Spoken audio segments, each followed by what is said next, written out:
राखो राखन हार दयाला, नानक घर के गोले जी। राखो राखन हार दयाला, नानक घर के गोले जी।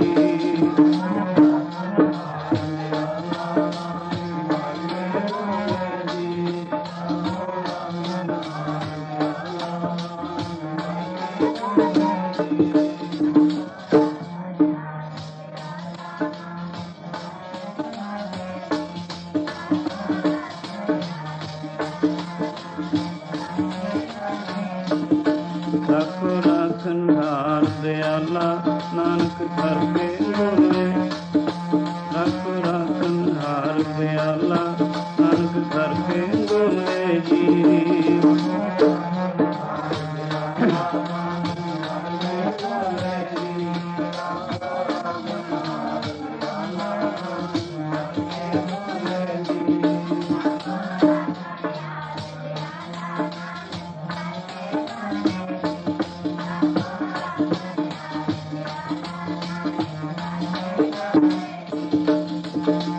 घर के गोले जी, घर के गोले, नानक घर के गोले जी।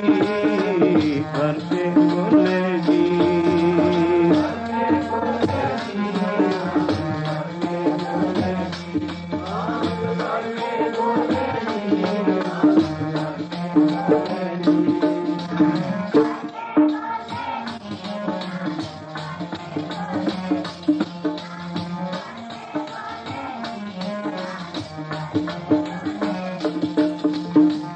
घर के गोले जी, घर के गोले, नानक घर के गोले।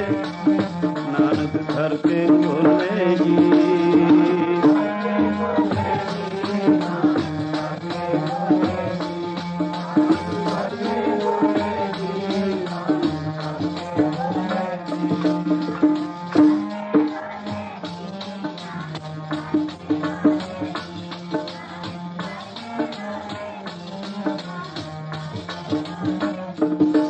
राखो राखन हार दयाला, नानक घर के गोले। राखो राखन हार दयाला, नानक घर के गोले जी।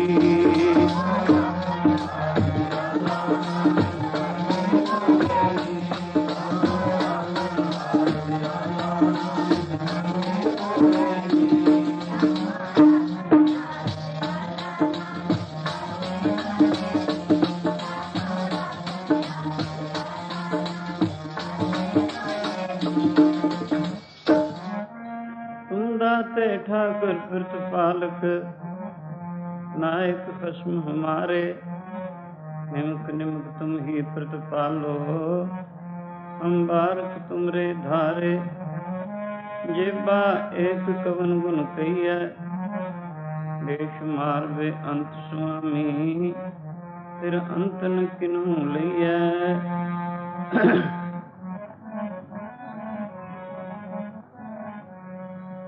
राखो राखन हार दयाला, नानक घर के गोले। राखो राखन हार दयाला, नानक घर के गोले जी।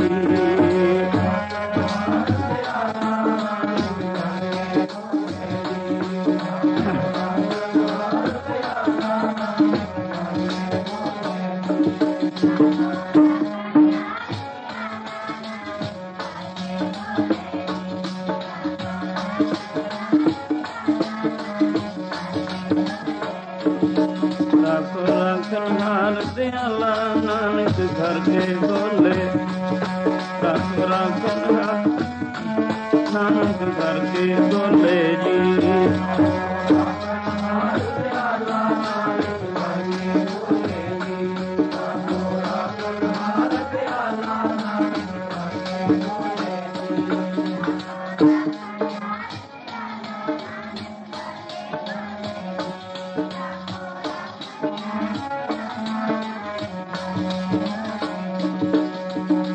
घर के गोले जी, नानक घर के गोले जी।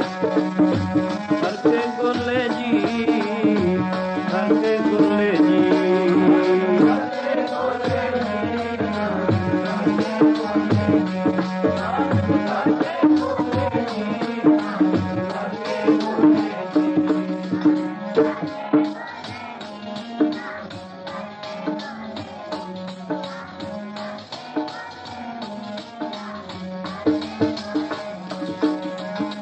करके गोले जी, करके गोले नानक करके गोले, नानक करके गोले जी।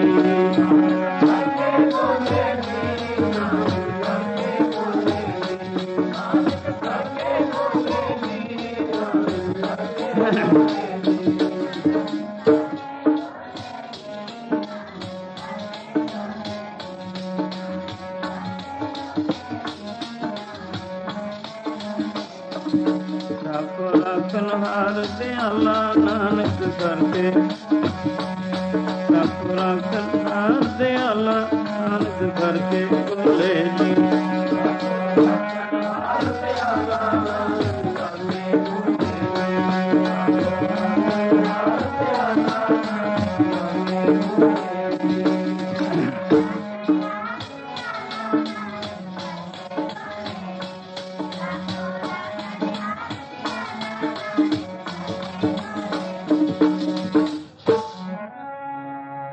अपराध हमारे खंडो, अनक विधि समझावो। हम अज्ञान अल्पमत थोरी, तुम आपन बिरद रखावो। तुमरी शरण तुम्हारी आशा, तुम ही सजन सुहेले। राखो राखन हार दयाला नानक करके गोले। राखो राखन हार दयाला नानक करके गोले जी। राखन हार दयाला करके गोले जी।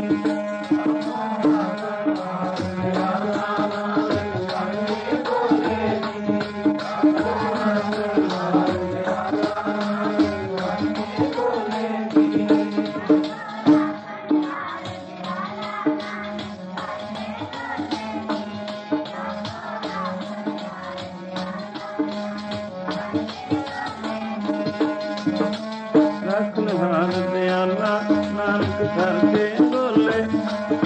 राखो राखन नानक करके गोले जी।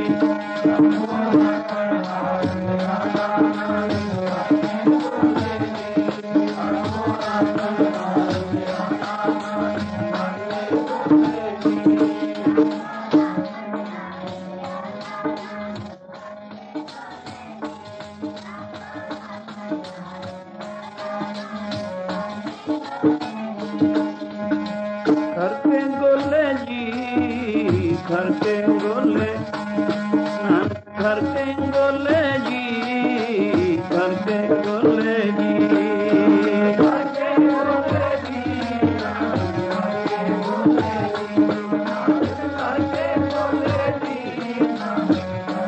गोले जी।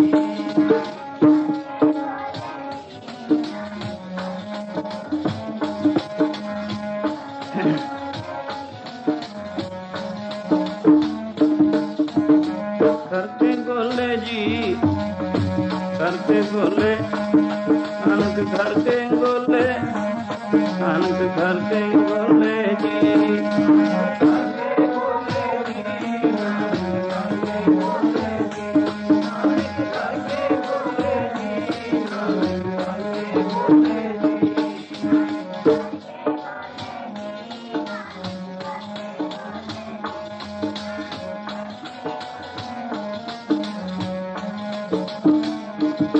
राखो राखन हार दयाला नानक करके गोले।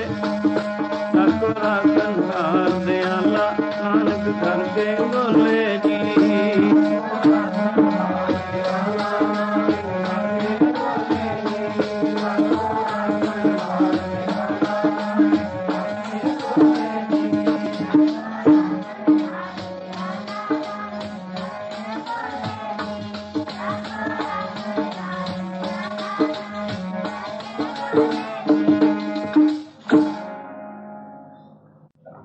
साध संगत अपने ख्यालों में बारों रोक के अंतर्मुख करो। विचार शब्द दे सन्मुख करो। पूरा पूरा ध्यान पूरी समझावे। मानुख शरीर की इच्छा, मानुख शरीर की चाहना एक घट 84 ਲੱਖ ਦੀਆਂ ਜਵਾਨੀ ਬਲਕਿ 33 ਕਰੋੜ ਦੇਵਤਾ ਵੀ ਕਰ ਰਿਹਾ ਹੈ। ਉਹਨਾਂ ਨੂੰ ਵੀ ਇਹ ਮਾਨੁਖ ਸਰੀਰ ਦੁਰਲਭ ਹੈ। ਇਸ ਦਾ ਪਰਮ ਪ੍ਰਯੋਜਨ ਭਈ ਪ੍ਰਾਪਤ ਮਾਨੁਖ ਦੇ ਹੁਰੀਆ ਗੋਬਿੰਦ ਮਿਲਣ ਕੀ ਇਹ ਤੇਰੀ ਵਰੀਆ ਅਵਰ ਕਾਜ ਤੇਰੇ ਕਿਤੇ ਨਾ ਕਾਮ ਮਿਲ ਸਾਧ ਸੰਗਤ ਭਜ ਕੇਵਲ ਨਾਮ। ਪ੍ਰਭੂ ਪ੍ਰਾਪਤੀ ਹੈ। ਇਸ ਦੇ ਅਨੇਕਾਂ ਉਪਾਅ ਹਨ, ਅਨੇਕਾਂ ਮਤ ਮਤੰਤਰ ਹਨ, ਅਨੇਕਾਂ ਕਸ਼ਟਦਾਇਕ ਸਾਧਨ ਹਨ ਜਿਨ੍ਹਾਂ ਦੁਆਰਾ ਸਰੀਰ ਨੂੰ ਬੇਅੰਤ ਖੇਦ ਤਕਲੀਫ ਜਾਂ ਕਸ਼ਟ ਹੁੰਦਾ ਹੈ। ਪਰ ਗੁਰੂ ਬਾਬਾ ਜੀ ਇਸ ਸਮੇਂ ਦੇ ਵਿੱਚ ਸਤਿਗੁਰੂ ਨਾਨਕ ਦੇਵ ਮਹਾਰਾਜ ਜੀ ਦਾ ਅੱਜ ਤੋਂ 500 ਸਾਲ ਪਹਿਲੇ ਇਹੀ ਦੱਸਣ ਵਾਸਤੇ ਅਵਤਾਰ ਹੋਇਆ। ਜਿਹੇ ਜਿਹੇ ਸਰੀਰਾਂ ਦੀਆਂ ਉਮਰਾਂ ਇਸ ਸਮੇਂ ਦੀਆਂ, ਜਿਹੇ ਜਿਹੇ ਤਕੜੇ ਯਾਨੀ ਜਿਤਨੀ ਤਾਕਤ ਵਾਲੇ ਸਰੀਰ, ਜਿਤਨੇ ਤਾਕਤ ਰੱਖਣ ਵਾਲੇ ਦਿਲ ਦਿਮਾਗ ਹਨ, ਉਹ ਜਿਹੇ ਸਾਧਨਾਂ ਦੀ ਲੋੜ ਹੋਇਆ ਕਰਦੀ ਹੈ। ਪਹਿਲੇ ਸਮਿਆਂ ਦੇ ਵਿੱਚ ਲੋਕੀ ਤਕੜੇ ਨਰੋਏ, ਉਮਰਾਂ ਲੰਮੀਆਂ, ਬੜੀਆਂ ਬੜੀਆਂ ਕਠਿਨ ਤਪੱਸਿਆਵਾਂ ਕਰਦੇ, ਉਹਨਾਂ ਦੀ ਚਾਲ ਚੱਲ ਲੈਂਦੇ ਔਰ ਪ੍ਰਾਣਾਯਾਮ ਸਾਧਨ, ਪ੍ਰਾਣਾਂ ਨੂੰ ਰੋਕਣਾ, ਰੇਚਕ ਪੂਰਵਕ ਕੁੰਭਕ ਦੁਆਰਾ ਪ੍ਰਾਣਾਂ ਨੂੰ ਰੋਕ ਕੇ, ਮਨ ਨੂੰ ਰੋਕ ਕੇ ਗੁਰੂ ਪ੍ਰਾਪਤੀ ਦਾ ਉਪਰਾਲਾ ਕਰਨਾ। ਪਰ ਇਸ ਸਮੇਂ ਦੇ ਵਿੱਚ, ਇਸ ਸਮੇਂ ਦੇ ਲੋਕ ਨੇ ਜਿਸਮਾਨੀ ਹਾਲਤਾਂ, ਦਿਲੀ ਦਿਮਾਗੀ ਹਾਲਤਾਂ ਨੂੰ ਦੇਖਿਆ ਜਾਵੇ, ਇਹ ਦੋਵੇਂ ਸਾਧਨ ਕਰਨ ਦੇ ਯੋਗ ਨਹੀਂ ਹਨ। ਉਮਰਾਂ ਬਹੁਤ ਛੋਟੀਆਂ, ਉਨੀਆਂ ਦੀਆਂ ਖੁਰਾਕਾਂ ਨਹੀਂ ਰਹਿ ਗਈਆਂ, ਉਹ ਜਿਹੇ ਆਚਾਰ ਵਿਵਹਾਰ ਆਹਾਰ ਨਹੀਂ ਰਹਿ ਗਏ, ਜਿਸ ਕਰਕੇ ਬਹੁਤ ਫਰਕ ਪੈ ਗਿਆ। ਗੁਰੂ ਜੀ ਨੇ ਤਦੇ ਹੀ ਗੁਰਸਿੱਖੀ ਭਗਤੀ ਮਾਰਗ ਚਲਾਇਆ, ਜਿਸ ਦੇ ਸੌਖੇ ਮੁੱਖ ਅਸੂਲ ਗੁਰਮੁਖ ਨਾਮ, ਦਾਨ, ਇਸ਼ਨਾਨ ਇਹ ਦੱਸ। ਸੋ ਆਪ ਜੀ ਨੇ ਤਪੱਸਿਆ ਦੀ ਬਜਾਏ ਗੁਰੂ ਸੰਗਤ ਦੀ ਸੇਵਾ ਰੱਖ ਦਿੱਤੀ ਔਰ ਪ੍ਰਾਣਾਯਾਮ ਦੀ ਬਜਾਏ ਸਿਮਰਨ ਦੀ ਥਿਊਰੀ, ਸਿਮਰਨ ਦੀਆਂ ਜੁਗਤੀਆਂ ਉਕਤੀਆਂ ਰੱਖੀਆਂ। ਬਾਣੀ ਦੇ ਵਿੱਚ ਮਨ ਦੀ ਇਕਾਗਰਤਾ, ਕੀਰਤਨ ਵਿੱਚ ਮਨ ਦੀ ਇਕਾਗਰਤਾ ਔਰ ਸਿਮਰਨ ਦੁਆਰਾ ਮਨ ਦੀ ਇਕਾਗਰਤਾ। ਸੋ ਇਉਂ ਇਸ ਉਪਾਅ ਨੂੰ ਜਿਨ੍ਹਾਂ ਕੀਤਾ, ਉਹਨਾਂ ਨੇ ਆਪਣਾ ਮਾਨੁਖ ਤਨ ਸਫਲਾ ਕਰ ਲਿਆ। ਸਤਿਗੁਰੂ ਨਾਨਕ ਦੇਵ ਮਹਾਰਾਜ ਜੀ ਜਦੋਂ ਸੱਤਾਂ ਦੀ ਤਨਵਾਂ ਖੰਡਾਂ ਦੇ ਵਿੱਚ ਚੱਕਰ ਲਗਾ ਕੇ ਕਰਤਾਰਪੁਰਾ ਨਿਵਾਸ ਰੱਖਦੇ ਹਨ, ਆਪ ਜੀ ਦੀ ਸੇਵਾ ਦੇ ਵਿੱਚ ਚੱਲਣਾ ਜੀ ਹਾਜ਼ਰ ਹੋਏ ਜਿਹੜੇ ਪਹਿਲੇ ਸ਼ਕਤੀ ਦੇ ਉਪਾਸ਼ਕ ਸਨ। ਆਪ ਜੀ ਨੇ ਗੁਰੂ ਕੀ ਸਿੱਖੀ ਧਾਰਨ ਕਰਕੇ ਸੇਵਾ ਔਰ ਭਜਨ ਦੋ ਗੱਲਾਂ ਨਿਭਾਈਆਂ, ਜਿਸ ਦਾ ਫਲ ਪ੍ਰਭੂ ਪ੍ਰਾਪਤੀ ਨਹੀਂ ਬਲਕਿ ਗੁਰੂ ਨਾਨਕ ਅੰਤਰਯਾਮੀ ਦੇ ਵਿੱਚ ਅਭੇਦ ਹੋ ਕੇ ਜਗਤ ਦੇ ਤਾਰਕ ਬਣੇ, ਦੂਸਰੇ ਗੁਰੂ ਨਾਨਕ ਕਹਿਲਾਏ, ਬੇਅੰਤ ਦੁਨੀਆ ਦਾ ਉਧਾਰ ਕੀਤਾ। ਯਾਨੀ ਸੇਵਾ ਔਰ ਭਜਨ ਦੋ ਗੱਲਾਂ ਗੁਰੂ ਬਾਬੇ ਨੇ ਜਨਮ ਦੀ ਸਫਲਤਾ ਦਾ ਸੌਖਾ ਉਪਾਅ ਸਾਨੂੰ ਦੱਸਿਆ। ਨਾਮ ਜਪੀਏ ਤੰਦੂਰ ਹੁੰਦੇ ਦੁਖੜੇ, ਸੇਵਾ ਕਰਕੇ ਮਾਣ ਪਾਈਂਦਾ। ਜਪੀਏ ਤੰਦੂਰ ਹੁੰਦੇ, ਸੇਵਾ ਕਰਕੇ ਮਾਣ ਪਾਈਂਦਾ।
सेवा और भजन दो सुखैन साधन प्रभु प्राप्ति दे दसे।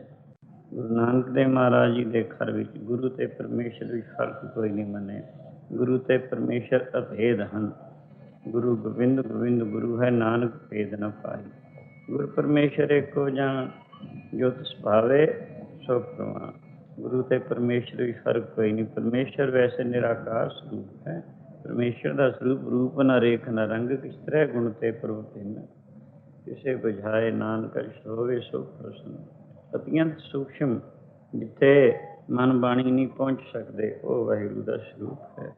उत्थे पहुँचण वास्ते बुद्ध नूं इहो जिही बरीक करना पैंदा। गुरु उस दे विच अभेद है, परमेश्वर विच लिवलीन है। इस करके गुरु ते गोबिंद विच फर्क कोई नहीं होया करदा। एवं कह लो गुरु परमेश्वर का साकार स्वरूप है, परमेश्वर गुरु का निराकार स्वरूप होया करदा। सो इयों एक दफ़ा तपियाणे साहब खडूर साहब गुरु अंगद देव महाराज की हजूरी विच जबकि बहुत सारे वक्त के मुखी सिख भाई बुढ़ा बाला और बहुत सारे ब्रह्मज्ञानी सिख बैठे हुए हैं। गुरु अंगद देव महाराज जी ने भाई बाले ने एक सवाल किया, भाई बाला तू गुरु नानक जी नाल 7 दीपां 9 अखंडां दे विच चक्कर लगाया, जिथे जिथे गुरु बाबा जी पहुंचे तू नाल सी, सेवा बड़ी की। यूं दस तेरी संभावना गुरु नानक विच किहो जी सी, तू गुरु नानक जी नूं की करके समझदा रहा है। ये वचन सुन के भाई बाले ने दोवें हत्थ जोड़ के अर्ज की, महाराज मैं गुरु नानक जी नूं महापुरख करके जाता। गुरु अंगद जी मुस्कुरा के कहेंगे गुरु शीशा रूप है, शीशे तो जिहा जो कि मूँह देखता है वैसा उन्हें अपना मूँह दिस जाता, रोंदा देखता रोंदा दींदा, हसता देखता हसता दिस पैंदा। यह धरती रूप है, जमीन भी जिहा जो कोई बीज बीजदा वैसा उग पैंदा है। इसी तरह गुरु नाल जिही जी कोई भावना लगाउंदा वैसा फल मिलता है। गुरु साक्षात पारब्रह्म है, जिही जी भावना किसी की वैसा फल मिलता है। तैं चूंकि गुरु नानक जी नूं एक महापुरुख करके निष्ठा की, इसी संभावना दर्शन, इसी संभावना सेवा करता रहे हैं, तो महापुरुख बन गया। कल्प दृष्टि नहीं है। सो जदों ये गुरु अंगद जी ने बचन किया, सारे सिखा ने हथ जोड़ के उन्हें अगे प्रार्थना की, सच्चे पातशाह आप दसो आप गुरु नानक जी नूं की करके समझते रहे, आपकी संभावना उन्होंने विच किहो जी सी। ये वचन सुन के गुरु अंगद जी कहने लगे, भाई मैं तो गुरु नानक जी नूं साक्षात गुरु पारब्रह्म रूप करके समझदा रहा, मेरी भावना इतों कदे घट नहीं हुई। इसी भावना नाल दर्शन, इसी भावना नाल मैं सेवा की। सारे सिखां ने अर्ज की, गरीब गुरु शीशा रूप है। भाई बाले ने गुरु नानक जी नूं महापुरुख करके जाते महापुरुष बन गया। आपने गुरु नानक जी नूं गुरु पारब्रह्म करके जाने, आप गुरु परमेश्वर बन गए।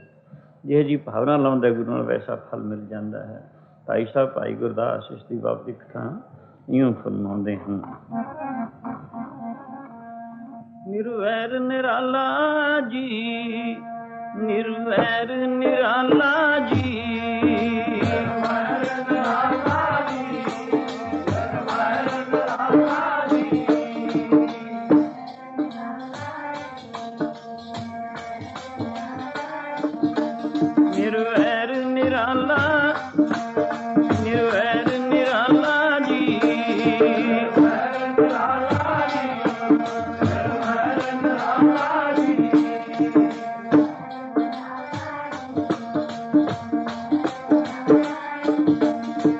सतगुर पुरख अगम है, सतगुर पुरख अगम है,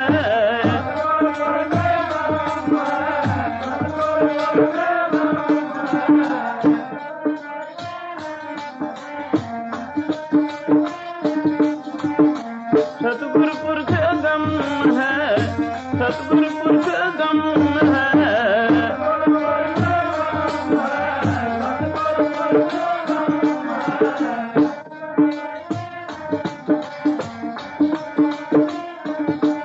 निर्वैर निराला, निर्वैर निराला जी,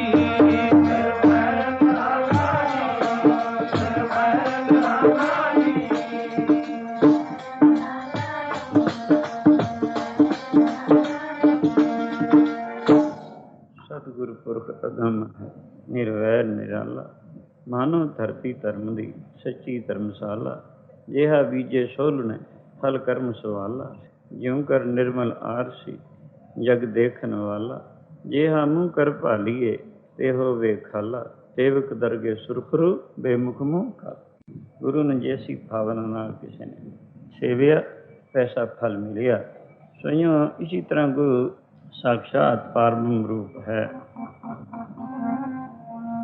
गुरु गोबिंद गोबिंद गुरु है, नानक भेद न भागी। गुरु गोबिंद गोबिंद गुरु है, नानक भेद न भाई जी।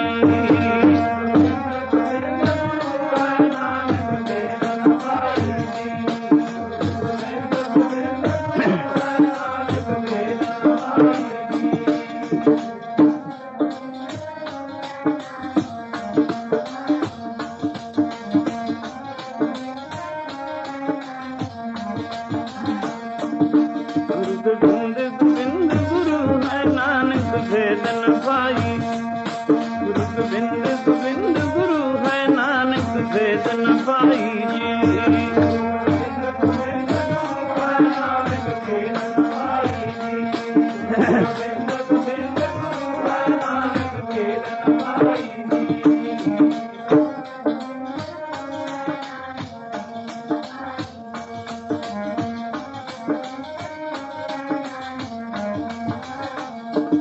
नानक भेद न पाई जी, नानक भेद न पाई। भेद न पाई जी, नानक भेद न पाई जी।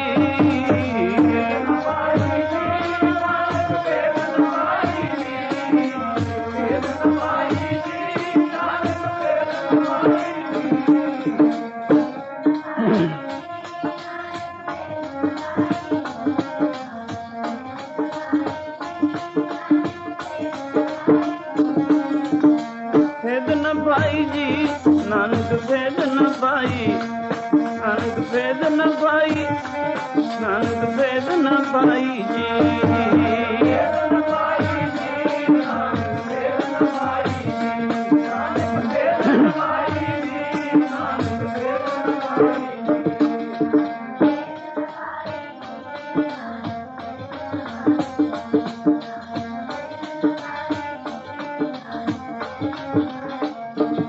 गुरु गोविंद गोविंद गुरु है, नानक भेद न पाई। गुरु गोविंद गोविंद गुरु है, नानक भेद न पाई जी।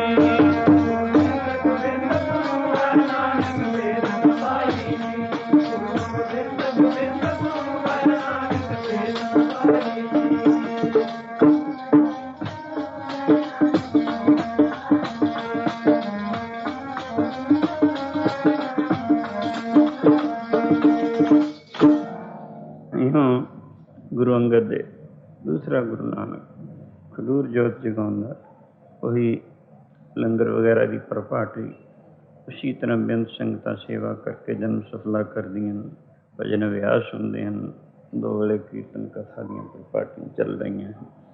जितनी देर तक गुरु शरण प्राप्त ना होवे, बहुत लोग अपने आप मुकदे अपनी कल्याण दे अपनी मत के अनुसार इधरले उधरले उपाय करया करते हैं, देखे गए। बाबा अमरदास जी बचपन तो ही श्रेष्ठाचार वाले जितने अच्छे गुण चाहिए सन उन्होंने कुदरती पाए जाते सन। सो इस तो इलावा आप साल विच 2 दफा गंगा जी की यात्रा करया करते थे।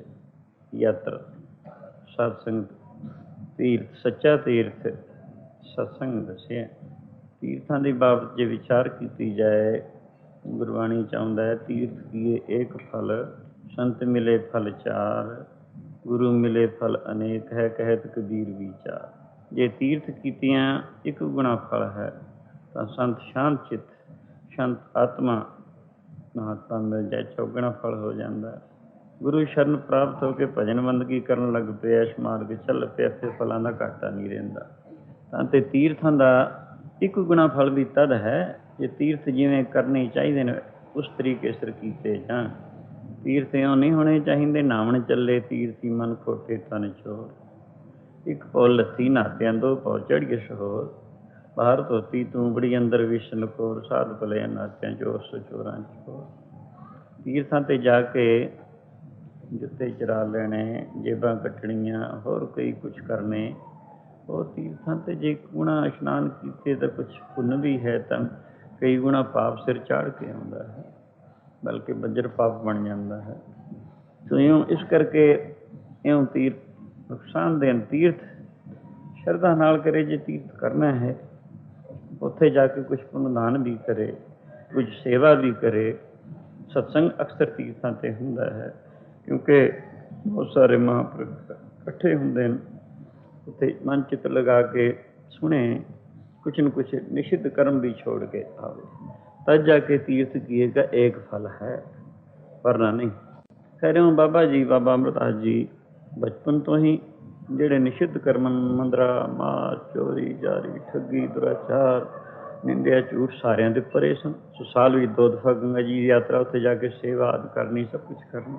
ਇਸ ਤੋਂ ਇਲਾਵਾ ਆਪਣੇ ਆਪ ਹੀ ਖੋੜਸ ਮੰਤਰ ਦੀ ਪੱਕੀ ਮਾਲਾ ਖੋੜਸ ਮੰਤਰ ਹੈ ਜਿਹੜਾ ਧਰੂ ਨੇ ਜਪਿਆ ਸੀ ਜੇ ਗੁਰੂ ਸ਼ਰਨ ਨਹੀਂ ਸੀ ਪ੍ਰਾਪਤ ਆਪਣੇ ਆਪ ਹੀ ਬਹੁਤ ਸਾਰੇ ਸੁਣ ਸੁਣਾ ਕੇ ਲੱਗ ਜਾਂਦੇ ਹੈ।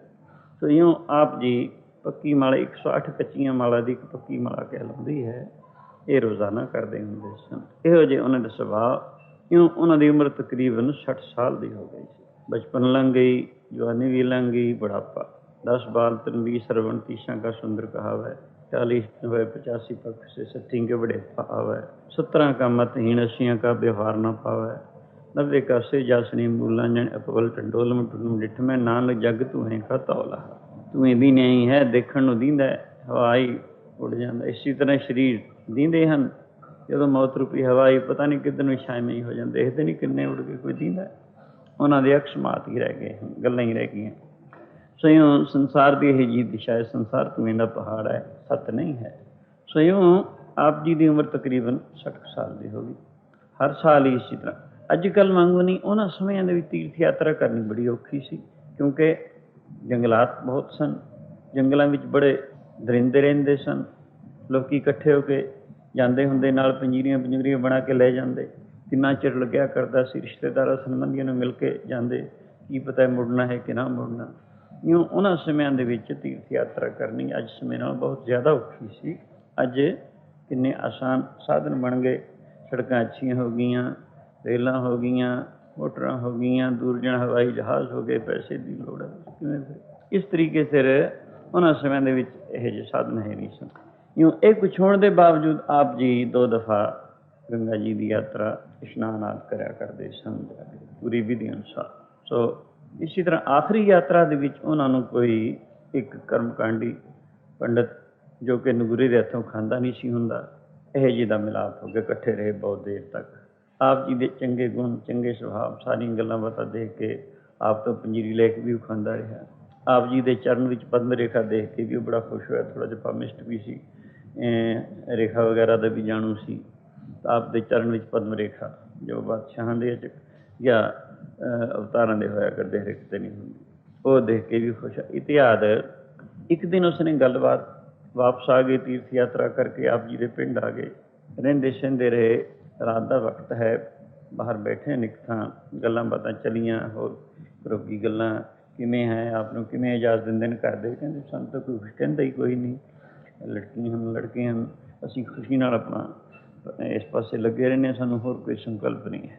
ਬੜੇ ਭਾਗਾਂ ਵਾਲੇ ਉਹ ਕਹਿਣ ਲੱਗਿਆ, ਅਖੀਰ ਪੁੱਛਣ ਲੱਗਿਆ, ਆਪ ਦੇ ਗੁਰੂਦੇਵ ਕੌਣ ਆ ਜਿਨ੍ਹਾਂ ਦੀ ਦੀਖਿਆ ਅਨੁਸਾਰ ਆਪਣਾ ਜਨਮ ਸਫਲਾ ਕਰਦੇ ਹੋ? ਇਹ ਵਚਨ ਸੁਣ ਕੇ ਆਪ ਜੀ ਕਹਿਣ ਲੱਗੇ, ਇਹ ਗੱਲ ਤਾਂ ਨਹੀਂ ਮੈਂ ਜਾਣਦਾ ਗੁਰੂਦੇਵ ਕੀ ਹੁੰਦਾ, ਲੇਕਿਨ ਮੈਂ ਜਨਮ ਤੋਂ ਹੀ ਕੋਈ ਨਿਸ਼ਿੱਧ ਕਰਮ ਨਹੀਂ ਸੀ, ਪਰ ਸ਼ਰਾਬ, ਮਾਸ, ਚੋਰੀ, ਜਾਰੀ, ਠੱਗੀ, ਦੁਰਾਚਾਰ, ਹੋਰ ਜੋ ਕੁਛ ਇਹਦਾ ਬੁਰਾ ਨਹੀਂ ਕੀਤਾ। 2 ਦਫਾ ਗੰਗਾ ਜੀ ਦੀ ਯਾਤਰਾ ਕਰਨਾ, ਜਾਤੇ ਹੋਸ਼ ਸੰਭਲੀ ਹੈ, ਫਿਰ ਕੋਟਸ ਮੰਤਰ ਦੀ ਪੱਕੀ ਮਾਲਾ ਕਰਦਾ। ਇੰਨਾ ਕੁਛ ਕਰਨ ਦੇ ਬਾਵਜੂਦ ਕੀ ਗੁਰੂ ਦੀ ਫਿਰ ਵੀ ਲੋੜ ਰਹਿ ਗਈ? ਇੰਨੀ ਗੱਲ ਜਦੋਂ ਉਹਨਾਂ ਨੇ ਬਾਬਾ ਜੀ ਨੇ ਕਹੀ, ਹੈਰਾਨ ਹੋ ਗਿਆ। ਉਹ ਬਾਬਾ ਜੀ, ਮੈਂ ਤਾਂ ਸਮਝਦਾ ਸਾਂ ਕਿ ਤੁਸੀਂ ਗੁਰਮੁਖ ਹੋ ਗਏ, ਲੇਕਿਨ ਤੁਸੀਂ ਨਗੁਰੇ। ਮੈਂ ਤਾਂ ਮੇਰੇ ਤਾਂ ਪ੍ਰਣ ਸੀ ਨਗੁਰੇ ਦੇ ਹੱਥੋਂ ਮੈਂ ਖਾਂਦਾ ਨਹੀਂ ਸੀ ਹੁੰਦਾ, ਮੈਂ ਤਾਂ ਪੰਜਰੀ ਲੈ ਕੇ ਖਾਂਦਾ ਰਿਹਾ। ਤੁਸੀਂ ਤਾਂ ਮੇਰੇ ਜਪ ਤਪ ਸਾਰੇ ਭ੍ਰਿਸ਼ਟ ਕਰ ਦਿੱਤੇ। ਸਤਿਗੁਰੂ ਬਾਜਬ ਗੁਰੂ ਨੇ ਕੋਈ ਨਗੁਰੇ ਕਹਾ ਨਾ ਬੁਰਾ, ਨਗੁਰੇ ਪੁਰਸ਼ ਦਾ ਨਾ ਹੀ ਬੁਰਾ ਹੈ।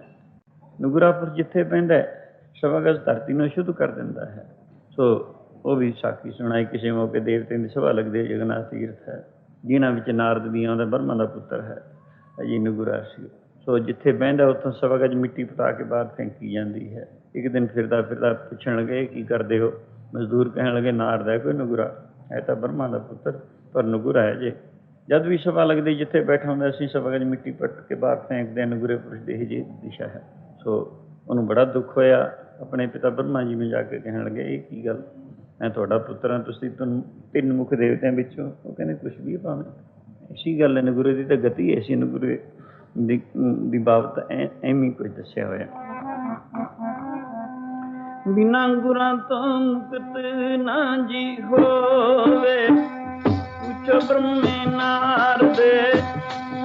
ਬਿਨਾਂ ਗੁਰਾਂ ਤੋਂ ਮੁਕਤ ਨਾ ਹੋ, ਪੁੱਛੋ ਬ੍ਰਹਮੇ ਨਾਰਦ।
सतगुर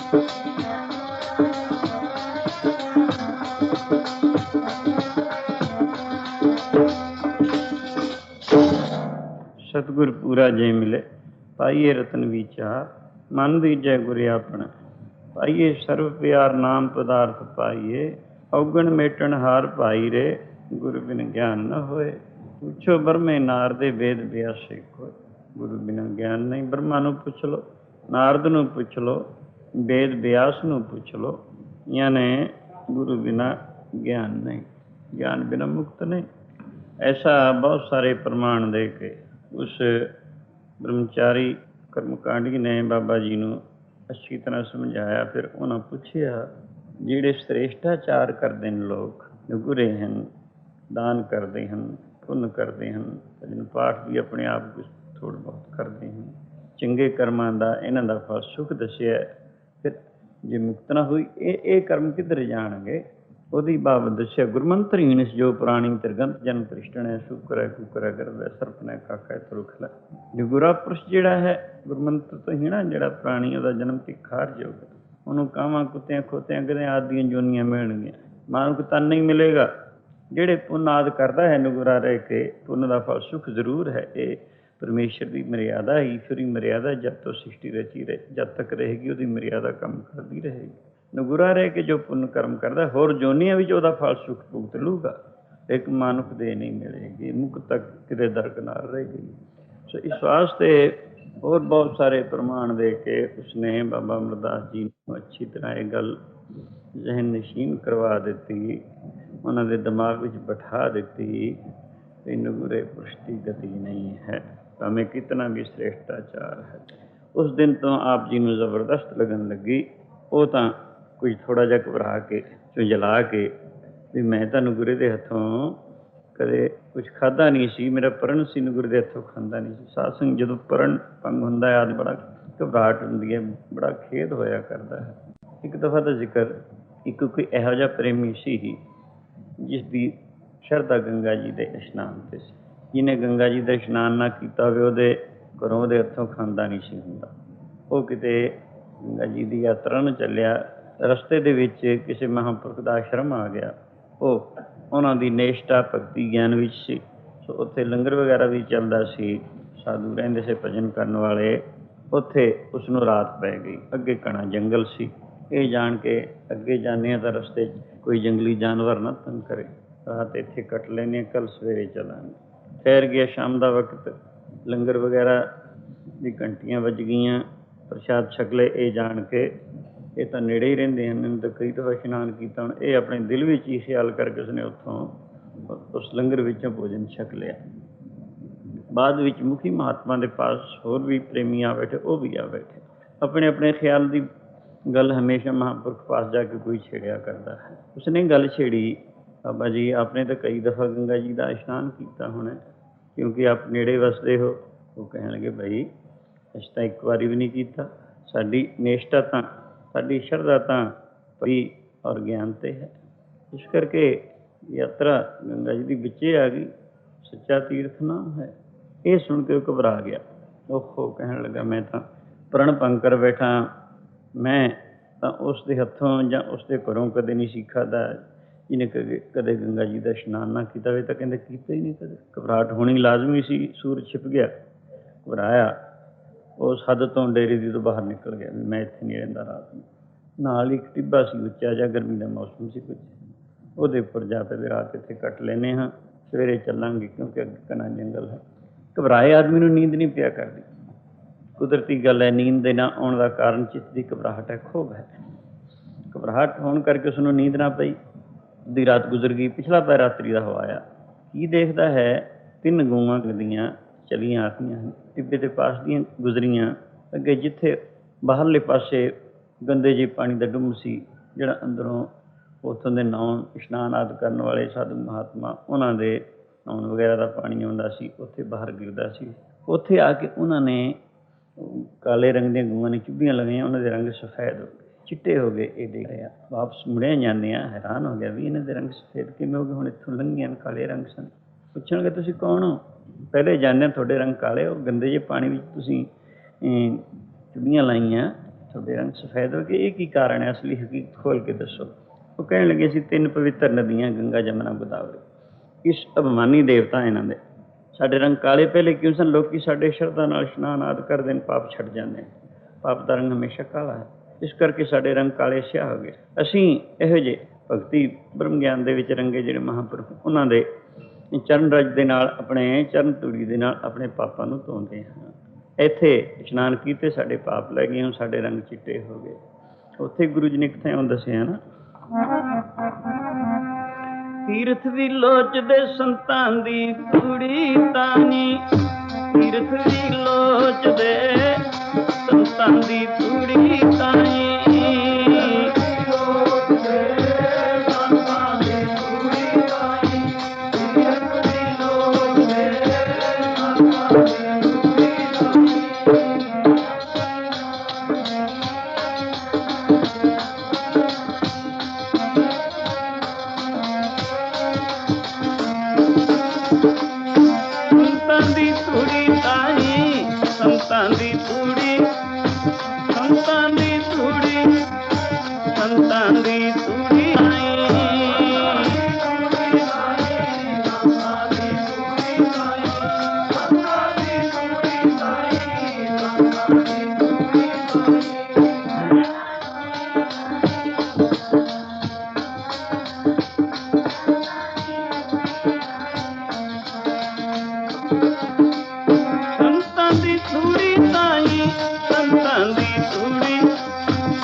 ਗੰਗਾ ਜਮਨਾ ਗੋਦਾਵਰੀ ਸੁਰਸ਼ਤੀ ਤੇ ਉਦਮ ਕਰੇ ਧੂੜ ਸਾਧੂ ਕੀ ਤਾਈ, ਕਿਲ ਵਿਖ ਮੈਲ ਭਰੇ ਪਰੇ ਹਮਰੇ ਵਿੱਚ, ਅਮਰੀ ਮੈਲ ਸਾਧੂ ਕੀ ਧੂੜ ਗਵਾਈ। ਸੋ ਤੀਰਥ ਮਹਾਂਪੁਰਖ ਦੀ ਧੂੜੀ ਨੂੰ ਚਾਹੁੰਦੇ ਹਨ। ਇਸੀ ਵਾਸਤੇ ਪਰੰਪਰਾ ਕੀਤੀ ਚਲਾਈ ਹੋਈ ਹੈ। 12 ਸਾਲ ਪਿੱਛੋਂ ਕੁੰਭ ਹੁੰਦੇ ਹਨ, 6 ਸਾਲ ਪਿੱਛੋਂ ਅਦਕੁੰਭੀਆਂ ਹੁੰਦੀਆਂ, ਅਲੱਗ-ਅਲੱਗ ਤੀਰਥਾਂ ਦੀਆਂ। ਉਸ ਬਹਾਨੇ ਮਹਾਂਪੁਰਖ ਇਸ਼ਨਾਨ ਆਦਿ ਦੇ ਬਹਾਨੇ ਉਹਨਾਂ ਵਿੱਚ ਆਪਣੇ ਚਰਨ ਪਾਉਂਦੇ ਹਨ, ਉਹਨਾਂ ਦੇ ਪਾਪ ਲਾਉਂਦੇ ਇਤਿਆਦ। ਖਿਆਲ ਕਰੋ, ਬਾਬਾ ਅਮਰਦਾਸ ਜੀ ਨਾਲ ਉਸ ਨੇ ਗੱਲਬਾਤ ਕੀਤੀ। ਉਹ ਨੁਗਰੇ ਦੇ ਹੱਥੋਂ ਖਾਂਦਾ ਨਹੀਂ ਸੀ ਹੁੰਦਾ, ਪਰ ਗਲਤੀ ਨਾਲ ਆਪ ਜੀ ਤੋਂ ਪੰਜੀਰੀ ਵਗੈਰਾ ਲੈ ਕੇ ਖਾਂਦਾ ਰਿਹਾ ਹੈ। ਅੱਜ ਪਤਾ ਲੱਗਿਆ ਵੀ ਆਪ ਤਾਂ ਨੁਗਰੇ ਹਨ। ਬੜਾ ਘਬਰਾਇਆ, ਚਿੱਤ ਨੂੰ ਖੋਭ ਹੋਇਆ। ਉਸੀ ਵਕਤ ਕੁਝ ਘਬਰਾਹਟ ਵਿੱਚ ਝੁੰਝਲਾਇਆ ਚਿਹਰਾ ਆਪ ਤੋਂ ਅਲੱਗਾ ਹੋ ਜਾਂਦਾ ਹੈ। ਉਸ ਦਾ ਗਹਿਰਾ ਅਸਰ ਆਪ ਜੀ ਦੇ ਨਰਮ ਦਿਲ 'ਤੇ ਹੋਇਆ। ਉਸ ਦਿਨ ਤੋਂ ਜ਼ਬਰਦਸਤ ਲਗਨ ਗੁਰੂ ਮਿਲਾਪ ਦੀ ਆਪ ਜੀ ਨੂੰ ਲੱਗੀ। ਦਿਨ ਰਾਤ ਇਸੀ ਲਗਨ ਵਿੱਚ ਬੀਤਦੀ ਹੈ। ਸੋ ਉਹ ਤਾਂ ਚਲਾ ਗਿਆ। ਆਪ ਜੀ ਨੂੰ ਦਿਨ ਰਾਤ ਇਹੀ ਖਿਆਲ ਰਹਿੰਦਾ ਹੈ, ਉਮਰ ਬਚਪਨ ਨੂੰ ਜਵਾਨੀ ਖਾ ਗਈ, ਜਵਾਨੀ ਨੂੰ ਬੁਢਾਪੇ ਨੇ ਮੂੰਹ ਪਾਇਆ ਹੈ, 60 ਸਾਲ ਦੀ ਆਯੂ ਹੋ ਗਈ ਹੈ ਅਤੇ ਪਤਾ ਨਹੀਂ ਕੁਛ ਦਿਨ ਬਾਕੀ ਹਨ ਕਿ ਨਾ ਹਨ। ਅਗਰ ਨਿਗੁਰੇ ਪੁਰਸ਼ ਦੇ ਸਰੀਰ ਦਾ ਅੰਤ ਹੋ ਗਿਆ, ਉਸ ਨੂੰ ਫਿਰ ਜਨਮ ਹੈ, ਮੁਕਤਾ ਉਹਦੀ ਕਿੱਥੇ ਹੋਣੀ ਹੈ, ਬਲਕਿ ਮਨੁੱਖ ਦੇ ਵੀ ਨਹੀਂ ਮਿਲਦੀ। ਫਿਰ ਇਤਿਹਾਸ ਸੋਚ ਸੋਚ ਕੇ ਬੜਾ ਚਿੱਤ ਨੂੰ ਘਬਰਾਹਟ ਪੈਦਾ ਹੋਇਆ ਕਰੇ। ਮੈਨੂੰ ਨਹੀਂ ਪਤਾ ਗੁਰੂ ਨੂੰ ਕਿੱਥੋਂ ਢੂੰਢਾਂ, ਕਿਹੋ ਜਿਹਾ ਗੁਰੂ ਹੁੰਦਾ ਹੈ, ਕੀ ਲੱਛਣ ਹੁੰਦੇ ਨੇ, ਕੁਛ ਪਤਾ ਨਹੀਂ। ਇਤਿਹਾਸ ਕਾਫੀ ਦਿਨ ਗੁਜ਼ਰ ਗਏ। ਇਸ ਲਗਨ ਦੇ ਵਿੱਚ ਕੋਈ ਚੀਜ਼ ਚੰਗੀ ਨਹੀਂ ਲੱਗਦੀ, ਨਾ ਖਾਣਾ ਚੰਗਾ ਲੱਗਦਾ, ਨਾ ਅੱਛੀ ਨੀਂਦ ਆਉਂਦੀ ਹੈ, ਨਾ ਕੋਈ ਹੋਰ ਵਸਤੂ ਚੰਗੀ ਲੱਗਦੀ ਹੈ। ਦਿਨ ਰਾਤ ਮਨ ਇਹਨਾਂ ਵਹਿਣਾਂ ਵਿੱਚ ਹੀ ਰੁੜਿਆ ਚਲਿਆ ਜਾ ਰਿਹਾ। ਇਹ ਠਾੜ ਦੇ ਦਿਨ, ਗਰਮੀ ਦਾ ਮੌਸਮ, ਲੋਕੀ ਗਰਮੀ ਦੇ ਸਬਬ ਕੋਠਿਆਂ 'ਤੇ ਪੈਂਦੇ। ਅੱਜ ਆਪ ਜੀ ਨੇ ਵੀ ਆਪਣਾ ਖਾਟ, ਆਪਣਾ ਪੰਗੂੜਾ ਕੋਠੇ 'ਤੇ ਚੜ੍ਹਾ ਲਿਆ ਇਸ ਵਕਤ ਹੀ, ਪਰ ਮਨ ਇਹਨਾਂ ਵਹਿਣਾਂ ਵਿੱਚ ਹੀ ਰੁੜਿਆ ਜਾ ਰਿਹਾ। ਮਨ ਬਚਪਨ ਨੂੰ ਜਵਾਨੀ ਖਾ ਗਈ, ਜਵਾਨੀ ਨੂੰ ਬੁਢਾਪਾ, ਪਤਾ ਨਹੀਂ ਕੈ ਦਿਨ ਦੀ ਜ਼ਿੰਦਗੀ ਹੈ। ਨਗੁਰੇ ਦਾ ਜੇ ਸਰੀਰ ਅੰਤ ਹੋ ਗਿਆ ਤਾਂ ਮਨੁੱਖ ਦੇ ਵੀ ਨਹੀਂ ਮਿਲਦੀ ਹੁੰਦੀ, ਤੇ ਪਤਾ ਨਹੀਂ ਕਿਵੇਂ ਗੁਰੂ ਨੂੰ ਢੂੰਢਣਾ। ਇਤਿਆਦਿ ਖਿਆਲਾਤ ਆ ਕੇ ਮਨ ਵਿੱਚ ਬਹੁਤ ਘਬਰਾਹਟ ਪੈਦਾ ਹੋਇਆ ਕਰੇ। ਜਾਣਦਾ ਹੋਈਏ ਲਾਗੀ ਉਸ ਜਾਣੇ ਪੀਰ, राम भगत अणियाले तीर, जिस लागी पीर परम की सो जाने जरिया। सो यूँ इसी तरह पहर रात गुजर गई, अद्धी रात गुजर गई, नींद नहीं पई, क्योंकि चिंतातर पुरुष ਨੂੰ नींद नहीं आती ਹੁੰਦੀ, दुखी पुरुष ਨੂੰ नींद नहीं आती ਹੁੰਦੀ, रोगी ਨੂੰ नींद नहीं आती ਹੁੰਦੀ, जिसने कर्जा देना उसनों भी चंगी नींद नहीं आया करती, जिसके घर वार प्राप्त करने अजे ਵਰ ਨਾ ਮਿਲੇ ਉਹਨੂੰ ਵੀ ਚੰਗੀ ਨੀਂਦ। ਇਹੋ ਜਿਹੇ ਕਈ ਕਾਰਨਾਂ ਕਰਕੇ ਨੀਂਦ ਕਿਤੇ ਕਿਤੇ ਖੁਸ਼ੀ ਵਿੱਚ ਵੀ ਨੀਂਦ ਉੱਡ ਜਾਇਆ ਕਰਦੀ। ਆਪ ਜੀ ਨੂੰ ਪਿਛਲਾ ਪਹਿਰ ਰਾਤਰੀ ਦਾ ਹੋ ਆਇਆ, ਜਿਹੜਾ ਵਾਹਿਗੁਰੂ ਦੇ ਪਿਆਰਿਆਂ ਦੇ ਉੱਠਣ ਦਾ, ਉੱਠ ਕੇ ਇਸ਼ਨਾਨ ਆਦਿ ਕਰਕੇ ਪ੍ਰਭੂ ਦੇ ਧਿਆਨ ਵਿੱਚ ਜੁੜਨ ਦਾ ਸਮਾਂ ਹੈ। ਚੌਥੇ ਪਹਿਰ ਸੁਭਾਗ ਸੁਰਤਿਆਂ ਉਪਜੈ ਚਾਓ, ਤਿਨਾਂ ਦਰਿਆਵਾਂ ਸਿਓ ਦੋਸਤੀ, ਮਨਮੁਖ ਸੱਚਾ ਨੂੰ। ਰਾਤ ਦੇ ਚੌਥੇ ਪਹਿਰ, ਦਿਨ ਰਾਤ ਦੇ 8 ਪਹਿਰ ਹੁੰਦੇ ਹਨ, ਰਾਤ ਦਾ ਪਿਛਲਾ ਪਹਿਰ ਯਾਨੀ ਚੌਥਾ ਪਹਿਰ ਵਾਹਿਗੁਰੂ ਦੇ ਪਿਆਰਿਆਂ ਦੇ ਚਿੱਤ ਵਿੱਚ ਸ਼ੌਕ ਜਾਗਦਾ ਹੈ। ਉਸ ਮੌਕੇ ਕਲਯੁਗ ਦੇ ਜੁਲੜ ਵਿੱਚ ਮੋਰੀਆਂ ਕਰਕੇ ਉੱਠਦੇ ਹਨ, ਇਸ਼ਨਾਨ ਆਦਿ ਕਰਕੇ ਪ੍ਰਭੂ ਧਿਆਨ ਵਿੱਚ ਜੁੜਦੇ ਹਨ। ਉਸ ਵਕਤ ਦੇ ਧਿਆਨ ਯਾਨੀ ਸਿਮਰਨ ਔਰ ਇਸ਼ਨਾਨ ਦਾ ਫਲ ਗੁਰੂ ਜੀ ਇਉਂ ਦਰਸਾਉਂਦੇ ਹਨ। ਕਰ ਇਸ਼ਨਾਨ ਸਿਮਰ ਪ੍ਰਭ ਆਪਣਾ, ਮਨ ਤਨ ਭੈ ਅਰੋਗਾ। ਕਰ ਇਸ਼ਨਾਨ ਸਿਮਰ ਪ੍ਰਭ मन तन भय अरोगा जी।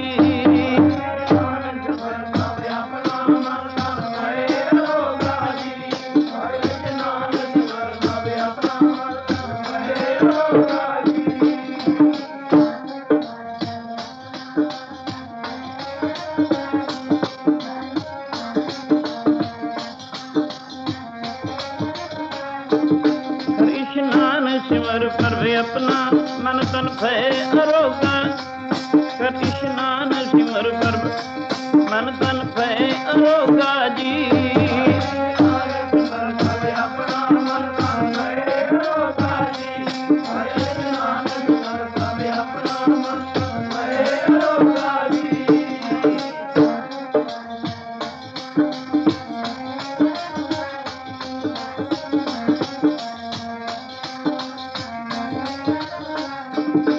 तन पे अरोगा जी, पे अरोगा, मन तन पे अरोगा जी, पे अरोगा जी।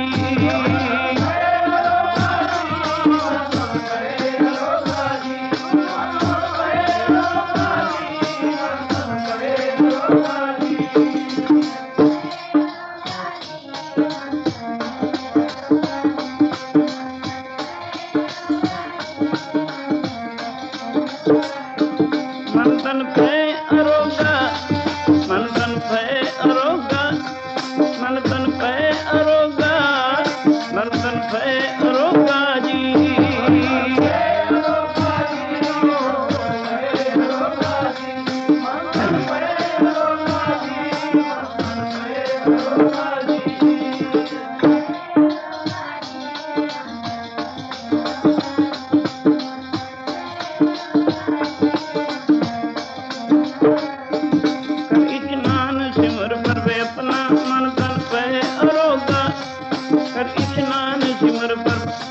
मन तन पे अरोगा जी।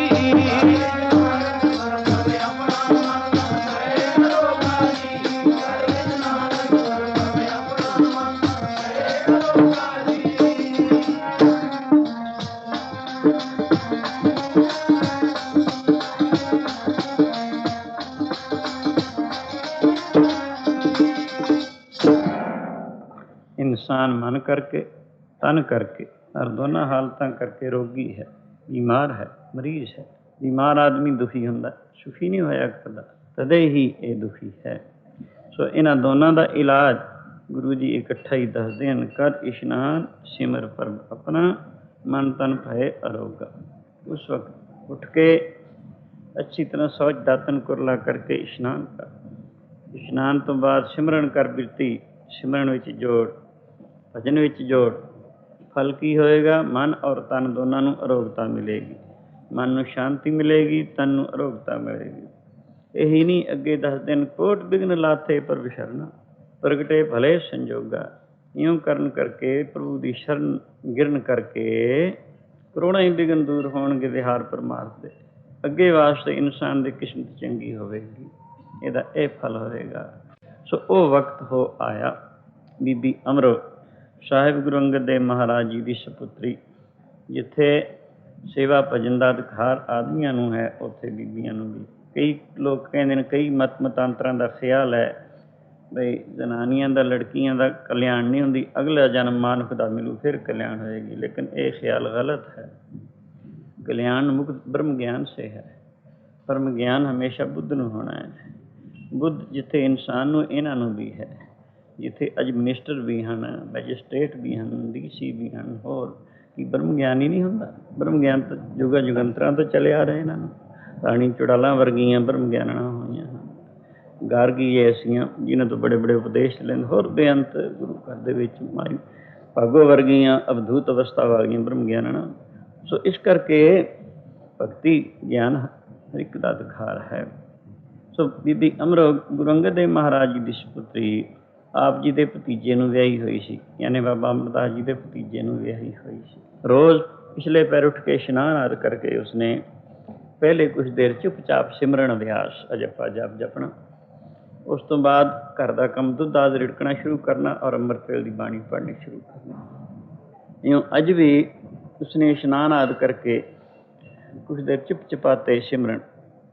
सिमरन दो किस्म का, एक जाप हुंदा, एक जप्पा हुंदा। साधसंग जाप जबान हिला के कीता जाए उन्होंने जाप कहते हैं, जिथे जबान ना हिले ख्याल ही काम करे उन्होंने अजप्पा कहते हैं। अजप्पा जाप ना विसरे आद जुगा समाज। इस दे बहुत सारे तरीके हैं।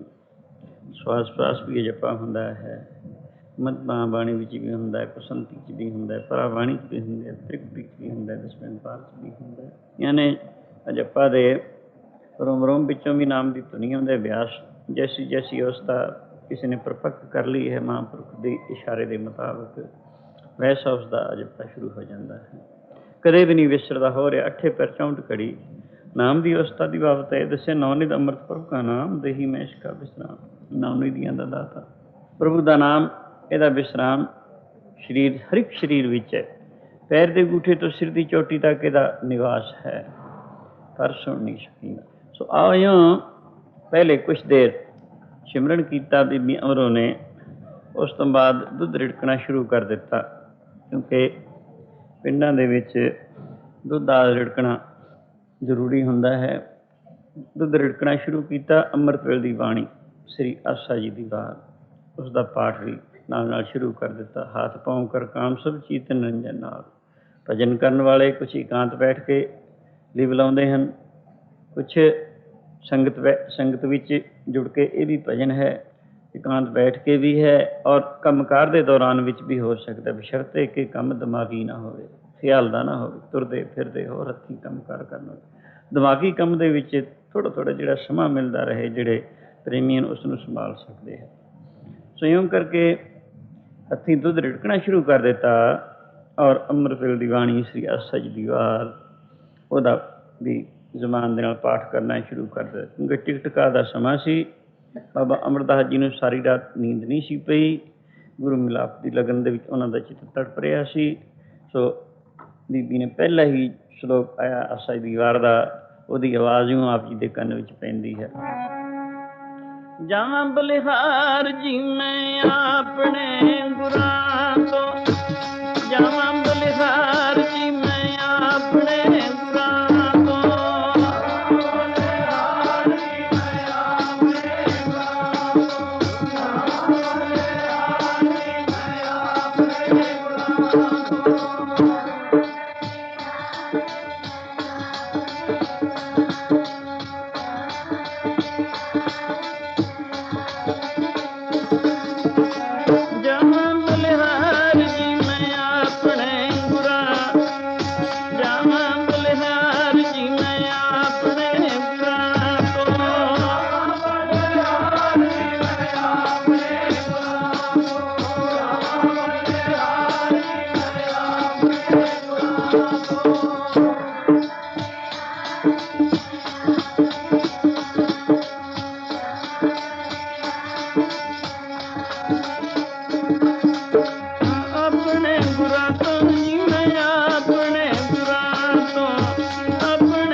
बलिहारी गुरे आपने, देवहाड़ी सदवार, जिन मानस ते देवते किए, करत न लागी वार। गुरबाणी सुखैन ते सुखैन भी है, मुश्किल ते मुश्किल भी है, पर यह तो बड़ी सुखैन है।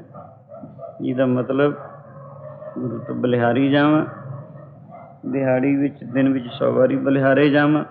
क्यों जी? जिसने पशु प्रेतों देव कर पूरे सतगुर की वडियाई। पशु प्रेत तो देवता बना दिता। मनुखों विच पशु भी हैं, प्रेत भी हैं। ਜਿਹੀ जी किसी की बिरती, ਜਿਹੇ ਜਿਹੇ ਖਿਆਲਾਤ ਕਰਤੱਵ ਵੈਸਾ ਹੀ ਉਸ ਨੂੰ ਦਰਜਾ ਮਿਲਦਾ ਹੈ। ਜਿਹੜੇ ਖਾਣ ਪੀਣ ਤੱਕ ਹੀ ਮਹਦੂਦ ਹਨ, ਭਾਵੇਂ ਕੁਛ ਵੀ ਹੈ, ਕਿਸੇ ਦਾ ਹੱਕ ਮਾਰ ਲਿਆ, ਕੁਛ ਕਰ ਲਿਆ, ਉਹਨਾਂ ਨੂੰ ਹੈਵਾਨਾਂ ਦਾ ਦਰਜਾ ਦਿੱਤਾ। ਜਿਨ੍ਹਾਂ ਦੀ ਛੜੀਆ ਬਿਰਤੀ ਹੈ ਉਹਨੂੰ ਪ੍ਰੇਤ ਸੁਭਾਅ ਹੈ, ਜਿਨ੍ਹਾਂ ਦਾ ਪ੍ਰਧਾਨ ਉਹਨੂੰ ਪ੍ਰੇਤ ਕਿਹਾ ਜਾਂਦਾ, ਪਸ਼ੂ ਪ੍ਰੇਤ। ਇਸੀ ਤਰ੍ਹਾਂ ਜਿਨ੍ਹਾਂ ਦੇ ਦੇਵੀ ਸੁਭਾਅ ਪ੍ਰਧਾਨ ਹਨ, ਦੇਵਤਿਆਂ ਵਾਲੇ, ਉਹਨੂੰ ਦੇਵਤਾ ਕਿਹਾ ਜਾਂਦਾ ਦੁਨੀਆ ਵਿੱਚ। ਗੁਰੂ ਸ਼ਰਨ ਵਿੱਚ ਆ ਕੇ ਦੇਵਤਾ ਸੁਭਾਅ ਪ੍ਰਾਪਤ ਹੁੰਦਾ ਹੈ। ਅਸਲੀ ਸੁਭਾਅ ਇਸ ਦਾ ਦੇਵੀ ਸੁਭਾਅ ਵੀ ਹੈ। ਦੂਸਰੇ ਓਪਰੇ ਸੁਭਾਅ ਕਾਰਜ ਸਿੱਧੀ ਵਾਸਤੇ ਇਸ ਨੂੰ ਮਿਲੇ ਹੋਏ ਹਨ। ਸਰੀਰ ਦੇ ਚੰਦ ਦਿਨ ਜਿਹੜਾ ਇਸ ਨੂੰ ਮਿਲਿਆ, ਉਸ ਦੀ ਕਾਰਜ ਸਿੱਧੀ ਵਾਸਤੇ ਓਪਰੇ ਸੁਭਾਅ ਇਸ ਨੂੰ, ਅਸਲੀ ਸੁਭਾਅ ਇਸ ਦਾ ਜੀਵ ਦਾ ਦੇਵਤਾ ਸੁਭਾਅ ਵੀ। ਸੰਯੋਗ ਕਰਕੇ ਇਹੋ ਜਿਹੇ ਗੁਰੂ ਤੋਂ 100 ਵਾਰੀ ਦਿਹਾੜੀ ਵਿੱਚ ਬਲਿਹਾਰੇ ਜਾਣਾ ਬਹੁਤ ਥੋੜ੍ਹਾ ਹੈ। ਫਿਰ ਅੱਗੇ ਜੇ 100 ਚੰਦਾ ਉਗਵੈ, ਸੂਰਜ ਚੜੇ 1000 ਤੇ ਚਾਨਣ ਹੁੰਦਿਆਂ ਗੁਰਬਿਨ ਕੋਰ ਅੰਧਾਰਾ। ਪਿਆਰੇ ਗੁਰਬਿਨ ਕੋਰ ਅੰਧੇਰਾ, ਚੰਦ ਭਾਵੇਂ 100 ਚੜ ਜਾਏ। ਗੁਰਬਿਨ ਕੋਰ ਅੰਧੇ, ਚੰਦ ਭਾਵੇਂ 100 ਚੜ ਜਾਏ।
ਚੰਦਾ ਉਗਵੈ, ਸੂਰਜ ਚੜੇ 1000 ਏਤੇ ਚਾਨਣ ਹੁੰਦਿਆਂ ਗੁਰਬਿਨ ਘੋਰ ਅੰਧਾਰਾ।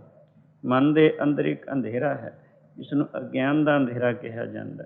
ਸਾਰੇ ਦੁੱਖਾਂ ਦਾ ਮੂਲ, ਜਿਸ ਦੀ ਵਾਪਤੇ ਹੁਣ ਦੱਸਿਆ, ਅੰਧਕਾਰ ਸੁਖ ਕਬੂ ਨਾ ਸੋਈ ਹੈ, ਰਾਜਾ ਰੰਕ ਦੋ ਮਿਲ ਰੋਈ। ਉਸ ਅੰਧੇਰੇ ਵਿੱਚ ਭਾਵੇਂ ਰਾਜਾ ਹੈ, ਭਾਵੇਂ ਗਰੀਬ ਹੈ, ਦੋਵੇਂ ਦੁਖੀ ਹਨ। ਘੁੱਪ ਹਨੇਰਾ ਹੋਵੇ, ਕਾਨੂੰਨ ਕੁਦਰਤ ਕਿਸੇ ਦਾ ਲਿਹਾਜ਼ ਨਹੀਂ ਨਾ ਕਰਦੀ। ਘੁੱਪ ਅੰਧੇਰਾ ਹੋਵੇ, ਹੋਰ ਘਣਾ ਜੰਗਲ ਹੋਵੇ, ਹੱਥ ਮਾਰਿਆ ਦੀਂਦਾ ਨਾ ਹੋਵੇ, ਭਾਵੇਂ ਉੱਥੇ ਗਰੀਬ ਚਲੇ ਗਿਆ, ਭਾਵੇਂ ਬਾਦਸ਼ਾਹ ਚਲੇ ਗਿਆ, ਦੋਵੇਂ ਦੁਖੀ ਹੋਣਗੇ। ਇਸੀ ਤਰ੍ਹਾਂ ਜਿਹੜਾ ਮਨ ਦੇ ਅੰਦਰ ਅਗਿਆਨ ਰੂਪੀ ਅੰਧੇਰਾ ਹੈ, ਉਸ ਅਗਿਆਨ ਦੇ ਅੰਧੇਰੇ ਵਿੱਚ ਕੋਈ ਵੀ ਸੁਖੀ ਨਹੀਂ, ਜਿੰਨੀ ਦੇਰ ਤੱਕ ਉਹ ਅੰਧੇਰਾ ਦੂਰ ਨਹੀਂ ਹੁੰਦਾ। ਉਸ ਨੂੰ ਦੂਰ ਕਰਨ ਵਾਸਤੇ ਗੁਰੂ ਦਾ ਗਿਆਨ ਹੀ ਸਮਰੱਥ ਹੈ। ਗੁਰੂ ਤੋਂ ਰੋਸ਼ਨੀ ਮਿਲਦੀ ਹੈ ਜਿਹੜੀ ਉਸ ਅੰਧੇਰੇ ਨੂੰ ਦੂਰ ਕਰਦੀ ਹੈ। ਵਰਨਾ ਜੇ 100 ਚੰਦਾ ਉਗਵੈ, ਸੂਰਜ ਚੜੇ 1000, ਆਸਮਾਨ ਵਿੱਚ 100 ਚੰਦਰਮਾ, 1000 ਸੂਰਜ ਇੱਕ ਲਖਤ ਚੜ੍ਹ ਜਾਵੇ, ਇਤਨੀ ਰੋਸ਼ਨੀ ਹੋ ਜਾਏ, ਇਤਨੀ ਰੋਸ਼ਨੀ ਹੋਣ ਦੇ ਬਾਵਜੂਦ ਵੀ ਉਹ ਅਗਿਆਨ ਦਾ ਅੰਧੇਰਾ ਬਿਨਾਂ ਗੁਰੂ ਦੀ ਕਿਰਪਾ ਤੋਂ ਕਦੇ ਦੂਰ ਨਹੀਂ ਹੋ ਸਕਦਾ। ਤਾਂ ਤੇ ਗੁਰੂ ਦੀ ਕਿਤਨੀ ਮਹਿਮਾ ਹੋਈ। ਇਹ ਬਚਨ ਬਾਬਾ ਅਮਰਦਾਸ ਜੀ ਦੇ ਕੰਨ ਵਿੱਚ ਕੋਠੇ 'ਤੇ ਪਹਿਲਾਂ ਪਏ ਸਨ, ਨੀਂਦ ਨਹੀਂ ਸੀ ਆਈ। ਜਦੋਂ ਚਿੰਤਾ ਭਾਵੇਂ ਪਿਆ, ਭਾਵੇਂ ਬੈਠਾ, ਨੀਂਦ ਕਿੱਥੇ ਆਉਂਦੀ ਹੈ, ਸੋ ਫਿਰ ਉੱਠ ਕੇ ਬੈਠ ਜਾਂਦੇ ਹਨ। ਕੰਨ ਵਿੱਚ ਇਹ ਆਵਾਜ਼ ਪੈਣ ਲੱਗੀ, ਕੰਨ ਦੇ ਡੂਨਿਆਂ ਦੁਆਰਾ ਇਸ ਅੰਮ੍ਰਿਤ ਨੂੰ ਪਾਨ ਕਰਨ ਲੱਗ ਪਏ। ਹੈਰਾਨ ਹੋ ਰਹੇ ਹਨ, ਕਿਉਂਕਿ ਗੁਰਬਾਣੀ ਹਰ ਕਿਸਮ ਦੇ ਅਧਿਕਾਰੀ ਦੀ ਅਗਵਾਈ ਕਰਦੀ ਹੈ। ਉਹਨਾਂ ਨੂੰ ਗੁਰੂ ਮਿਲਾਪ ਦੇ ਵਾਸਤੇ ਤੜਪ ਸੀ। ਉਹ ਜਿਹੇ ਬਚਨ ਇਹਨਾਂ ਨੂੰ ਬਹੁਤ ਹੀ ਚੰਗੇ ਔਰ ਅੱਛੀ ਤਰ੍ਹਾਂ ਸਮਝ ਆਉਂਦੇ ਹਨ। ਹੈਰਾਨ ਹੋ ਰਹੇ ਹਨ ਵੀ ਸਾਡੇ ਘਰੋਂ ਆਵਾਜ਼ ਆ ਰਹੀ ਹੈ, इस गल की पुष्टि हो रही है। पता नहीं किस बजुर्ग का कलाम है, किस दे बचन हम हैरान हो रहे हैं, हैरानी की हद नहीं। अगे यूं यूं पाठ हो रहा है श्री आसा जी दीवार का, इस विषय के जोड़े बचन आते हैं आप जी को अच्छी तरह निखर में समझ आते हैं। बिन सतगुरु किने ना पायो, बिन सतगुरु किने ना पाया, सतगुरु विच आप रखे होन, कर प्रगट आख सुनाया। सतगुरु मिले सदा मुक्त है, जिन विचों मोह चुकाया। उत्तम ये विचार है, जिन सच्चे सिंह चित लाया, जग जीवन दाता पाया। वाहिगुरु हमेशा हर एक नाल है, हाजरा हजूर है कि जाहिरा जरूर है, कदे भी किसी को दूर नहीं। पर इतना नज़दीक तर होने के बावजूद भी उसनों बिना गुरु की कृपा तो किसी ने प्राप्त नहीं किया। क्यों नहीं किया? सतगुरु विच आप रखे, गुरु ने उसने सही किया, प्रगट किया है। कर प्रगट आख सुनाया, भिखारी जना को प्रगट करके दिखा दिता है। ये वचन भी यह अच्छी तरह समझ आ रहे हैं। इसी तरह 12वां श्लोक आ जाता है, कुंभे बद्धा जल रहे, जल बिन कुंभ न होए, ज्ञान का बद्धा मन रहे, गुर बिन ज्ञान न होए। फिर मन जिहड़ा है सारे झगड़े झाटियां का मूल मन है। हे राम जी वशिष्ठ जी कहते हैं, तमाम उपद्रवों के देने वाला ये मन है। जितनी देर तक इस मन को जय नहीं करता, परम पदवी की प्राप्ति हो नहीं सकती। इस मन को गुरु ज्ञान तो बिना किसी ने जय किया नहीं, और कोई उपाय नहीं इस मन को जितण वास्ते। ते इस वास्ते दसते हैं, कुंभे बद्धा जल रहे, मन पंछी तब लग उड़े जब लग विषय वासना मान, ज्ञानबाज की झपट में जब लग आयो ना। पहले समय विच लोग बाज रखते सन, जानवरों का शिकार करते सन, जानवर के पिछे बाज में छड़ देना, बाज ने जानवर को बड़े पंजां च पकड़ के लै आना। इसी तरह मन एक पंछी की न्याय दसिया है। मन पंछी दी उडारियां उन्नी देर तक हैं, मन पंछी तब लग उड़े, उन्नी देर तक ये उडारियां हैं जब लग विषय वासना में, जिन्नी देर तक विषय वासना विच है। ज्ञानबाज की झपट में जब लग आयो ना, जिन्नी देर तक ब्रह्म ज्ञान रूपी बाज के झपट्टे विच आ नहीं गया, उन्नी देर तक मन रूपी पंछी दी उडारियां हैं। जदों ब्रह्म ज्ञान के झपट्टे विच आ गए, उडारियां खत्म हो जांदियां हैं। और ज्ञान कित्थों मिले? इहो जिहा वो ज्ञान गुरु बिना मिलता नहीं। कुंभे बद्धा जल रहे, जल बिन कुंभ न होए, ज्ञान का बद्धा मन रहे, गुर बिन ज्ञान न होए। गुर बिन ज्ञान न होए, गुर बिन ज्ञान न होए, गुर बिन ज्ञान न होए, गुर बिन ज्ञान न होए।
कुंभे बद्धा जल रहे, जल बिन कुंभ न होए, पानी घड़े तो बिना रह नहीं सकता।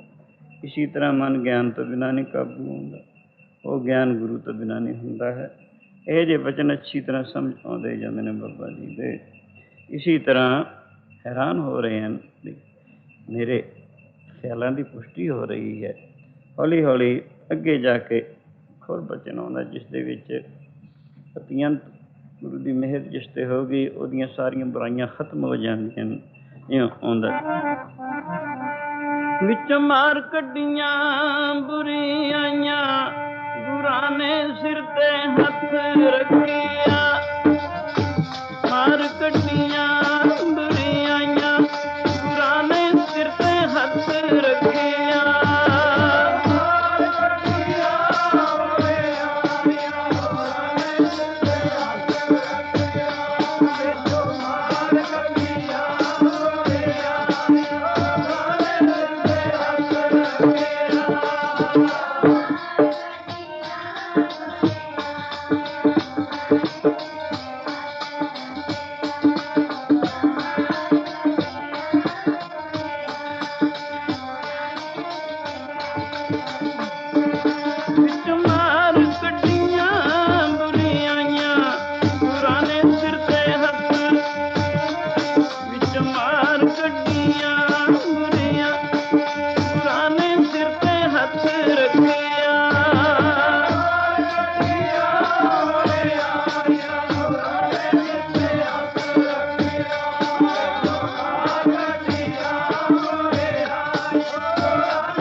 सतगुरु वड्डा खरसा लाहीए, जिस विच वड्डियां वडियाइयां, शौ मेले त नजरी आईयां। जां तिस भाणा तां मन वसाइयां, कर हुकम मस्तक हथ धर, विचों मार कड्डियां बुराइयां। शौ तुठे नौने पाइयां। बुराइयां इंसान नूं बहुत खुआर करदियां, इंसान दी दुर्दिशा कराउंदियां। ਇੱਥੇ ਉੱਥੇ ਦੋਨੀ ਥਾਈਂ ਜੂਆ ਖੇਡਿਆ ਰਾਜੇ ਨਲ ਨੇ, ਕੀ ਦੁਰਦਿਸ਼ਾ ਹੋਈ, ਕਿਵੇਂ ਦਰਬਦਰ ਰੁਲਦਾ ਫਿਰਦਾ, ਰਾਜ ਭਾਗ ਛੱਡ ਕੇ। ਜੂਆ ਖੇਡਿਆ ਯੁਧਿਸ਼ਟਰ ਨੇ, ਕੀ ਹਾਲਤ ਹੋਈ, ਸਭ ਦੁਨੀਆ ਜਾਣਦੀ ਹੈ। ਇਹਨੇ ਬੁਰਾਈਆਂ, ਇੱਕ ਇੱਕ ਬੁਰਾਈ ਦਾ ਮੈਂ ਮੁਖਤਸਰ ਤੌਰ 'ਤੇ ਅਰਜ਼ ਕਰਦਾ। ਫਿਰ ਸ਼ਰਾਬ ਪੀਤੀ, 55 ਕਰੋੜ ਜਾਦੋ ਲੜਕੇ ਮਰ ਗਿਆ ਉਸ ਵਿੱਚ, ਕੀ ਹਾਲਤ ਹੋਈ। ਇਸੇ ਤਰ੍ਹਾਂ ਸੀਤਾ ਨੂੰ ਚਾਰਾ ਰਾਵਣ ਨੇ, ਕੀ ਹਾਲਤ ਹੋਈ, 1 ਲੱਖ ਪੂਤ 1.25 ਲੱਖ ਨਾਤੀ ਤੈਂ ਰਾਵਣ ਘਰ ਦੀਆ ਨਾ ਬਾਤ। ਸੋ ਕੱਲੀ ਕੱਲੀ ਗੱਲ ਜੇ ਸਾਰੀਆਂ ਜਿਸ ਇਨਸਾਨ ਵਿੱਚ ਹੋਣ, ਉਹਦੀ ਜ਼ਿੰਦਗੀ ਨਰਕ ਤੋਂ ਘੱਟ ਨਹੀਂ ਹੋਇਆ ਕਰਦੀ। ਅੱਗੇ ਤਾਂ ਜੋ ਕੁਛ ਉਹ ਵੀ ਹੋਣਾ ਹੈ, ਅੱਗੇ ਵੀ ਫਲ ਮਿਲਦਾ ਹੈ, ਦੋਈ ਥਾਂ ਨਹੀਂ। ਸੋ ਇੱਥੇ ਜਿਸ ਦੇ ਵਿੱਚ ਤਕਰੀਬਨ ਇਹੋ ਜਿਹੀ ਸਾਰੀਆਂ ਬੁਰਾਈਆਂ ਹੋਣ, ਸੋ ਸਾਧ ਸੰਗਤ ਉਹਦੀ ਜ਼ਿੰਦਗੀ ਸੁਖਦਾਈ ਕੈਸੇ ਹੋ ਸਕਦੀ ਹੈ, ਜਦੋਂ ਕੱਲਾ ਕੱਲਾ ਨੁਕਸ, ਕੱਲੀ ਕੱਲੀ ਬੁਰਾਈ ਨੇ ਕਿੰਨੀ ਕਿੰਨੀ ਇਨਸਾਨ ਦੀ ਬੁਰੀ ਹਾਲਤ ਕੀਤੀ ਹੈ। ਤਾਂ ਤੇ ਜਦੋਂ ਗੁਰੂ ਦੀ ਕਿਰਪਾ ਹੁੰਦੀ ਹੈ, ਖਾਸ ਕਿਰਪਾ ਹੋ ਗਈ ਕਿਸੇ 'ਤੇ, ਸਿਰ 'ਤੇ ਹੱਥ, ਯਾਨੀ ਕਿਰਪਾ ਦ੍ਰਿਸ਼ਟੀ ਕਰਕੇ ਸਾਰੀਆਂ ਬੁਰਾਈਆਂ ਅੰਦਰੋਂ ਦੂਰ ਕਰ ਦਿੱਤੀਆਂ। ਮਨ ਦੇ ਵਿੱਚ ਬੁਰਾਈ ਫੁਰੇ ਹੀ ਨਾ, ਗੁਰੂ ਦੀ ਕਿਰਪਾ ਹੋ ਜਦੋਂ ਮਨ 'ਚ ਹੀ ਨਾ ਬੁਰਾਈ ਫੁਰੇਗੀ, ਸਰੀਰ ਕੈਸੇ ਕਰਕੇ ਕੈਸੇ ਬੁਰਾਈ ਹੋਵੇਗੀ। ਤਾਂ ਤੇ ਕਿਤਨੀ ਬੜੀ ਕਿਰਪਾ ਹੈ। ਸੋ ਇਤਿਹਾਸ ਇਹ ਗੱਲਾਂ ਅੱਛੀ ਤਰ੍ਹਾਂ ਸਮਝ ਆਉਂਦੀਆਂ ਜਾਂਦੀਆਂ ਹੈ। ਬਾਬਾ ਅਮਰਦਾਸ ਦੇ ਹੈਰਾਨੀ ਦੀ ਵੀ ਹੱਦ ਨਾ ਰਹੀ। ਹੌਲੀ ਹੌਲੀ ਪਾਠ ਹੋ ਰਿਹਾ ਹੈ। ਜੇਠ ਹਾੜ ਦੀਆਂ ਰਾਤਾਂ ਛੋਟੀਆਂ, ਦਿਨ ਵੱਡੇ ਹੁੰਦੇ ਹਨ। ਸੋ ਚਾਹੇ ਫਟਾਲਾ ਹੋ ਗਿਆ, ਚੜ੍ਹਦੀ ਵੱਲੋਂ ਇੱਕ ਚਿੜੀ ਚੌਕਣੀ ਸ਼ੁਰੂ ਹੁੰਦੀ, ਚਿੜੀ ਚੌਕੀ ਪਾ ਫੁੱਟੀ ਵਗਣ ਬਹੁਤ ਤਰੰਗ, ਤੇ ਚੜ੍ਜ ਰੂਪ ਸੰਤਨ ਰਚੇ ਨਾਨਕ ਨਾਮੇ ਰੰਗ। ਉਹਦੀ ਆਵਾਜ਼ ਆਉਣ ਲੱਗ ਪਈ, ਉਹਦੀ ਆਵਾਜ਼ ਬਾਣੀ ਦੇ ਆਨੰਦ ਨੂੰ ਦੂਰ ਕਰਨ ਲੱਗ ਪਈ। ਹੌਲੀ ਹੌਲੀ ਪੌੜੀ ਥਾਈਂ ਨੀਚੇ ਉਤਰ ਕੇ ਓਲੇ ਖੜ੍ਹ ਕੇ ਸੌਣ ਲੱਗ ਪਏ।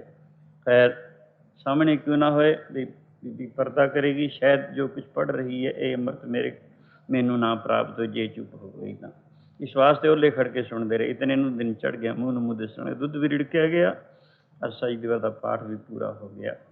ਸਾਹਮਣੇ ਹੋਏ ਪੁੱਛਣ ਲੱਗੇ, ਬੇਟਾ ਇਹ ਕਿਸ ਬਜ਼ੁਰਗ ਦਾ ਕਲਾਮ, ਤੂੰ ਸਵੇਰ ਤੋਂ ਪੜ੍ਹਦੀ ਹੈ, ਦੁੱਧ ਰਿੜਕਣ ਸ਼ੁਰੂ ਕੀਤਾ ਸੀ ਉਦੋਂ ਤੋਂ ਪੜ੍ਹਦੀ ਹੈ। ਬੀਬੀ ਨੇ ਕੁਛ ਸੰਕੋਚ ਕੇ ਕਿਹਾ, ਪਿਤਾ ਜੀ ਇਹ ਗੁਰੂ ਨਾਨਕ ਸੱਚੇ ਪਾਤਸ਼ਾਹ ਦੀ ਬਾਣੀ ਹੈ। ਬੇਟਾ ਗੁਰੂ ਨਾਨਕ ਕਿੱਥੇ? ਗੁਰੂ ਨਾਨਕ ਸੱਤਾਂ ਦੀਪਾਂ ਨਵਾਂ ਖੰਡਾਂ ਦੇ ਵਿੱਚ ਗੁਰਸਿੱਖੀ ਭਗਤੀ ਮਾਰਦੜ ਕਰਵਾ ਕੇ ਆਪ ਅੰਤਰ ਧਿਆਨ ਹੋ ਗਏ। ਆਪਣੀ ਜੋਤ ਗੁਰੂ ਅੰਗਦ ਵਿੱਚ ਰੱਖੀ, ਅੱਜ ਦੂਸਰਾ ਗੁਰੂ ਖਡੂਰ ਜੋਤ ਜਗਾਉਂਦਾ ਹੈ। ਜਦੋਂ ਇੰਨੀ ਗੱਲ ਸੁਣੀ, ਹੈਰਾਨੀ ਦੀ ਹੱਦ ਨਾ ਰਹੀ। ਸ਼ੁਕਰ ਕੀਤਾ ਵੀ ਸ਼ਾਇਦ ਮੈਨੂੰ ਅੱਜ 22 ਸਾਲ ਜਿਹੜੀ ਯਾਤਰਾ ਕੀਤੀ ਗੰਗਾ ਜੀ ਦੀ, ਉਹਦਾ ਫਲ ਮੈਨੂੰ ਅੱਜ ਮਿਲਿਆ ਹੈ। ਕਿਉਂਕਿ ਬੇਅੰਤ ਪੁੰਨ ਕਰਮਾਂ ਦਾ ਫਲ ਗੁਰੂ ਦਾ ਮਿਲਾਪ ਹੋਇਆ ਕਰ, ਐਵੇਂ ਹੁੰਦਾ ਨਹੀਂ। ਸੋ ਸ਼ੁਕਰ ਕੀਤਾ ਅਤੇ ਕਿਹਾ, ਬੇਟਾ ਮੈਨੂੰ ਇੱਕ ਇੱਕ ਦਿਨ 100 ਵਰ੍ਹੇ ਵਰਗਾ ਗੁਜ਼ਰਦਾ ਹੈ, ਮੈਨੂੰ ਗੁਰੂ ਚਰਨੀ ਸਿੱਟ। ਜਿੰਨੀ ਦੇਰ ਤੱਕ ਮੈਂ ਗੁਰੂ ਚਰਨੀ ਨਹੀਂ ਲੱਗਦਾ, ਮੇਰਾ ਜੀਵਨ ਬਾਅਦ ਹੈ, ਵਿਅਰਥ ਹੈ। ਸੋ ਬੀਬੀ ਨੇ ਕਿਹਾ, ਪਿਤਾ ਜੀ ਖਿਮਾ ਕਰਨਾ, ਮੈਨੂੰ ਮੇਰੇ ਗੁਰੂ ਪਿਤਾ ਦਾ ਹੁਕਮ ਹੈ। ਮੈਂ ਆਪਣੇ ਗੁਰੂ ਅੰਗਦ ਦੇਵ ਗੁਰੂ ਪਿਤਾ ਨੂੰ ਨਿਰਾਪੁਰਾ ਦੁਨਿਆਵੀ ਪਿਤਾ ਨਹੀਂ ਸਮਝਦੀ, ਮੈਂ ਉਹਨਾਂ ਨੂੰ ਗੁਰੂ ਪਰਮੇਸ਼ਰ ਵੀ ਸਮਝਦੀ ਹਾਂ। ਗੁਰੂ ਦਾ ਹੁਕਮ ਸਿੱਖ ਦੇ ਵਾਸਤੇ ਖੁਦਾ ਹੀ ਹੁਕਮ ਹੁੰਦਾ, ਰੱਬੀ ਹੁਕਮ ਹੋਇਆ ਕਰਦਾ। ਮੈਨੂੰ ਮੇਰੇ ਗੁਰੂ ਪਿਤਾ ਦਾ ਹੁਕਮ ਹੈ, ਬੇਟਾ ਜਿੰਨੀ ਦੇਰ ਤੱਕ ਤੈਨੂੰ ਨਾ ਬੁਲਾਇਆ ਜਾਵੇ ਆਪਣੇ ਆਪ ਨਹੀਂ ਤਾਂ ਆਉਣਾ ਹੋਵੇਗਾ। ਸੋ ਇਸ ਕਰਕੇ ਖਿਮਾ ਕਰਨਾ, ਮੈਂ ਖਡੂਰ ਨਹੀਂ ਜਾ ਸਕਦੀ। ਬਾਬਾ ਅਮਰਦਾਸ ਜੀ ਨੇ ਕਿਹਾ, ਬੇਟਾ ਠੀਕ ਹੈ, ਪਰ ਮੈਨੂੰ ਵੀ ਇੱਕ ਦਿਨ 100 ਵਰ੍ਹੇ ਵਰਗਾ ਗੁਜ਼ਰਦਾ ਗੁਰੂ ਮਿਲਾਪ ਦੇ ਵਾਸਤੇ। ਅੱਜ ਮੇਰੇ ਭਾਗ ਕੁਝ ਜਾਗੇ, ਮੈਨੂੰ ਪਤਾ ਲੱਗਿਆ ਗੁਰੂ ਦਾ। ਇਸ ਗੱਲ ਦੀ ਖਿਮਾ ਮੈਂ ਮੰਗ ਦਿਆਂਗਾ, ਇਸ ਦੀ ਮਾਫੀ ਮੈਂ ਮੰਗ ਦਿਆਂਗਾ, ਪਰ ਮੈਨੂੰ ਗੁਰੂ ਚਰਨੀ ਸਿੱਟ। ਬਾਰ ਬਾਰ ਕਹਿਣ 'ਤੇ ਬੀਬੀ ਅਮਰੋ ਬਾਬਾ ਅਮਰਦਾਸ ਜੀ ਨੂੰ ਅੱਜ ਖਡੂਰ ਸਾਹਿਬ ਲੈ ਕੇ ਚਲੇ ਜਾਂਦੇ ਹਨ। ਗੁਰੂ ਸ਼ਰਨ ਪ੍ਰਾਪਤ ਹੋਈ। ਸਾਧ ਸੰਗਤ, ਅਰਜ਼ ਕਰਨ ਦਾ ਮਤਲਬ ਹੁਣ ਚੁੱਕੇ ਸਮਾਂ ਨਹੀਂ ਨਾ ਇਜਾਜ਼ਤ ਦਿੰਦਾ, ਇਸ ਕਰਕੇ ਅੱਜ ਦਾ ਦਿਨ ਜਿਹੜਾ ਹੈ ਰਾੜੇ ਸਾਹਿਬ ਜੀ ਨੇ ਗੁਰਦੁਆਰਾ ਕਰਮ ਸਾਹਿਬ, ਉੱਥੇ ਵੀ ਦੀਵਾਨ ਹੈ। ਸੰਗਰਾਂਦ ਜਦੋਂ ਹੁੰਦੀ ਹੈ, ਇਹ ਸੰਗਰਾਂਦ ਦਾ ਦੀਵਾਨ ਕਹਿਲਾਉਂਦਾ ਹੁੰਦਾ ਹੈ। ਇੱਕ ਦਿਨ ਪਹਿਲਾਂ ਇਹਨੇ ਰਾਤ ਨੂੰ ਹੋਇਆ ਕਰਦਾ, ਜਿਵੇਂ ਆਹ ਦੀਵਾਨ ਹੈ, ਸ਼ਾਮ ਨੂੰ 7 ਵਜੇ ਤੋਂ ਰਾਤ ਦੇ 11-12 ਵਜੇ ਤੱਕ ਹੁੰਦਾ ਹੈ। ਸੋ ਸਵੇਰੇ ਆਸਾ ਦੀਵਾਰ ਹੁੰਦੀ ਹੈ। ਇਸੀ ਤਰ੍ਹਾਂ ਪੂਰਨਮਾਸ਼ੀ ਦਾ 14 ਨੂੰ ਸ਼ਾਮ ਨੂੰ ਹੁੰਦਾ ਹੈ, ਪੂਰਨਮਾਸ਼ੀ ਸਵੇਰੇ ਆਸਾ ਦੀਵਾਰ। ਇੱਕ 10ਵੀਂ ਦਾ ਦੀਵਾਨ ਹੁੰਦਾ ਹੈ। ਪੂਰਾ ਜਿਹੜਾ ਸਥਾਨ ਹੈ 90 ਪੀੜ੍ਹੀਆਂ ਦਰਮਿਆਨ ਸੰਤਰਾਸ਼ਮ ਦਾ ਬਲਾਨ ਉੱਥੇ ਹੋਇਆ ਕਰਦਾ। ਖੈਰ ਇਉਂ ਅੱਜ 5-7 ਮਿੰਟ ਇਸ ਕਰਕੇ ਥੋੜ੍ਹੇ ਜਿਹੇ ਜ਼ਿਆਦਾ ਲਗਾਏ ਹਨ, ਜ਼ਿਆਦਾ ਨਹੀਂ, ਬਹੁਤ ਥੋੜ੍ਹੇ। ਜੇ ਉੱਥੇ ਵਾਲਾ ਹਿਸਾਬ ਦੇਖੇ ਤਾਂ 12 ਵੱਜਣੇ ਚਾਹੀਦੇ। ਖੈਰ ਇਉਂ ਗੁਰੂ ਸ਼ਰਨ ਵਿੱਚ ਆ ਕੇ ਸੇਵਾ ਭਗਤੀ, ਇਹ ਦੋ ਗੱਲਾਂ ਗੁਰੂ ਬਾਬਾ ਜੀ ਨੇ ਸਾਨੂੰ ਦੱਸੀਆਂ। ਸੇਵਾ ਤਪੱਸਿਆ ਦੀ ਥਾਂ, ਸਿਮਰਨ ਪ੍ਰਾਣਾਯਾਮ ਦੀ ਥਾਂ। ਸੋ ਇਹਨਾਂ ਦੁਆਰਾ ਹੀ ਜੀਵ ਦੀ ਕਲਿਆਣ ਹੈ। ਹੁਣ ਇਹ ਪ੍ਰਸੰਗ ਇੱਥੇ ਛੱਡਦੇ ਹਾਂ, ਕੱਲ੍ਹ ਇੱਥੋਂ ਫਿਰ ਸ਼ੁਰੂ ਕੀਤਾ ਜਾਏਗਾ। ਧੰਨ ਹੈ, ਧੰਨ ਹੈ, ਧੰਨ ਹੈ ਗੁਰੂ ਨਾਨਕ ਸਾਹਿਬ, ਧੰਨ ਹੈ।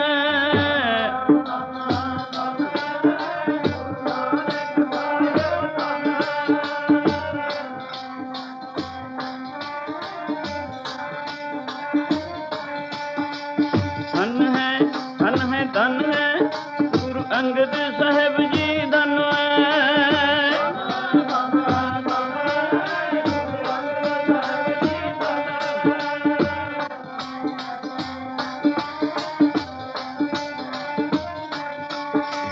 ਧੰਨ ਹੈ, ਧੰਨ ਹੈ, ਧੰਨ ਹੈ ਗੁਰੂ ਅਮਰਦਾਸ ਜੀ, ਧੰਨ ਹੈ।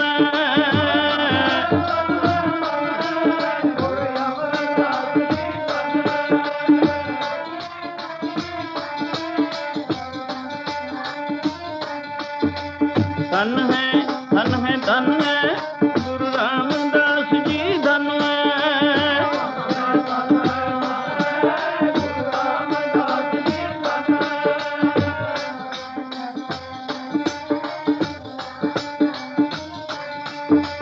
ਧੰਨ ਹੈ, ਧੰਨ ਹੈ, ਧੰਨ ਹੈ ਗੁਰੂ ਅਰਜਨ ਸਾਹਿਬ, ਧੰਨ ਹੈ।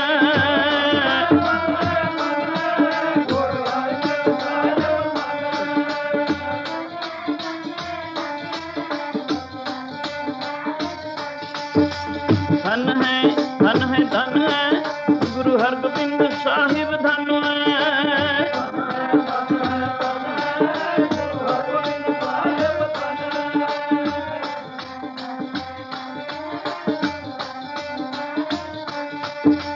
ਧੰਨ ਹੈ, ਧੰਨ ਹੈ, ਧੰਨ ਹੈ ਗੁਰੂ ਸ੍ਰੀ ਹਰਿ ਰਾਏ ਜੀ, ਧੰਨ ਹੈ।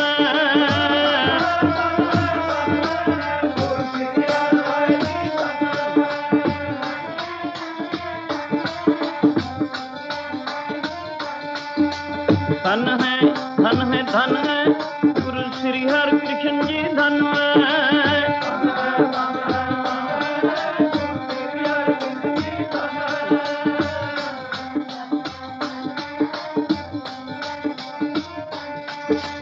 ਧੰਨ ਹੈ, ਧੰਨ ਹੈ, ਧੰਨ ਹੈ ਗੁਰੂ ਤੇਗ ਬਹਾਦਰ, ਧੰਨ ਹੈ।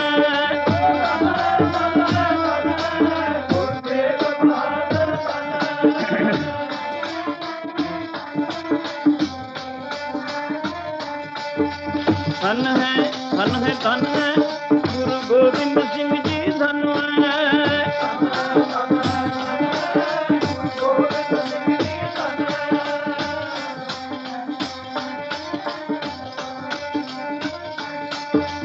धन है धन है धन है गुरु ग्रंथ साहिब जी धन है।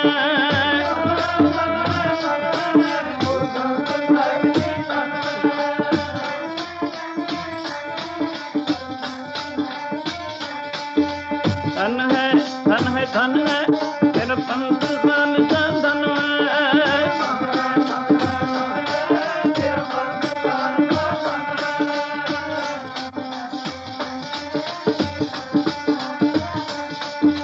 सतनाम श्री वाहिगुरु बोल सतनाम श्री वाहिगुरु बोल।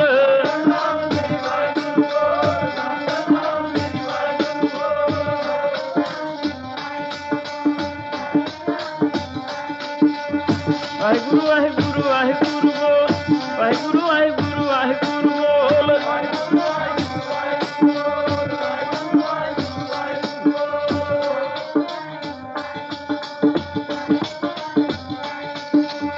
वाहिगुरु बोल करे ना वाहिगुरु बोल करे ना डोल।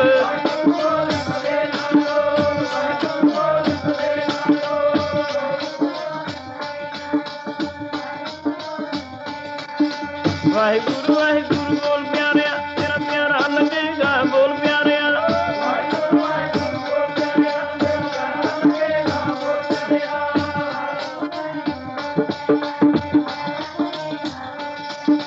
वाहिगुरु वाहिगुरु बोल प्यारे तेरा कुछ ना लगेगा बोल प्यारिया।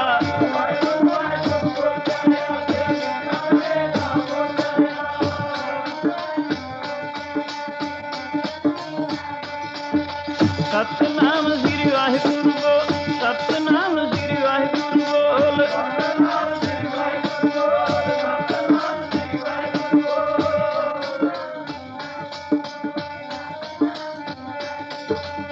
वाहिगुरु बोल करे ना वाहिगुरु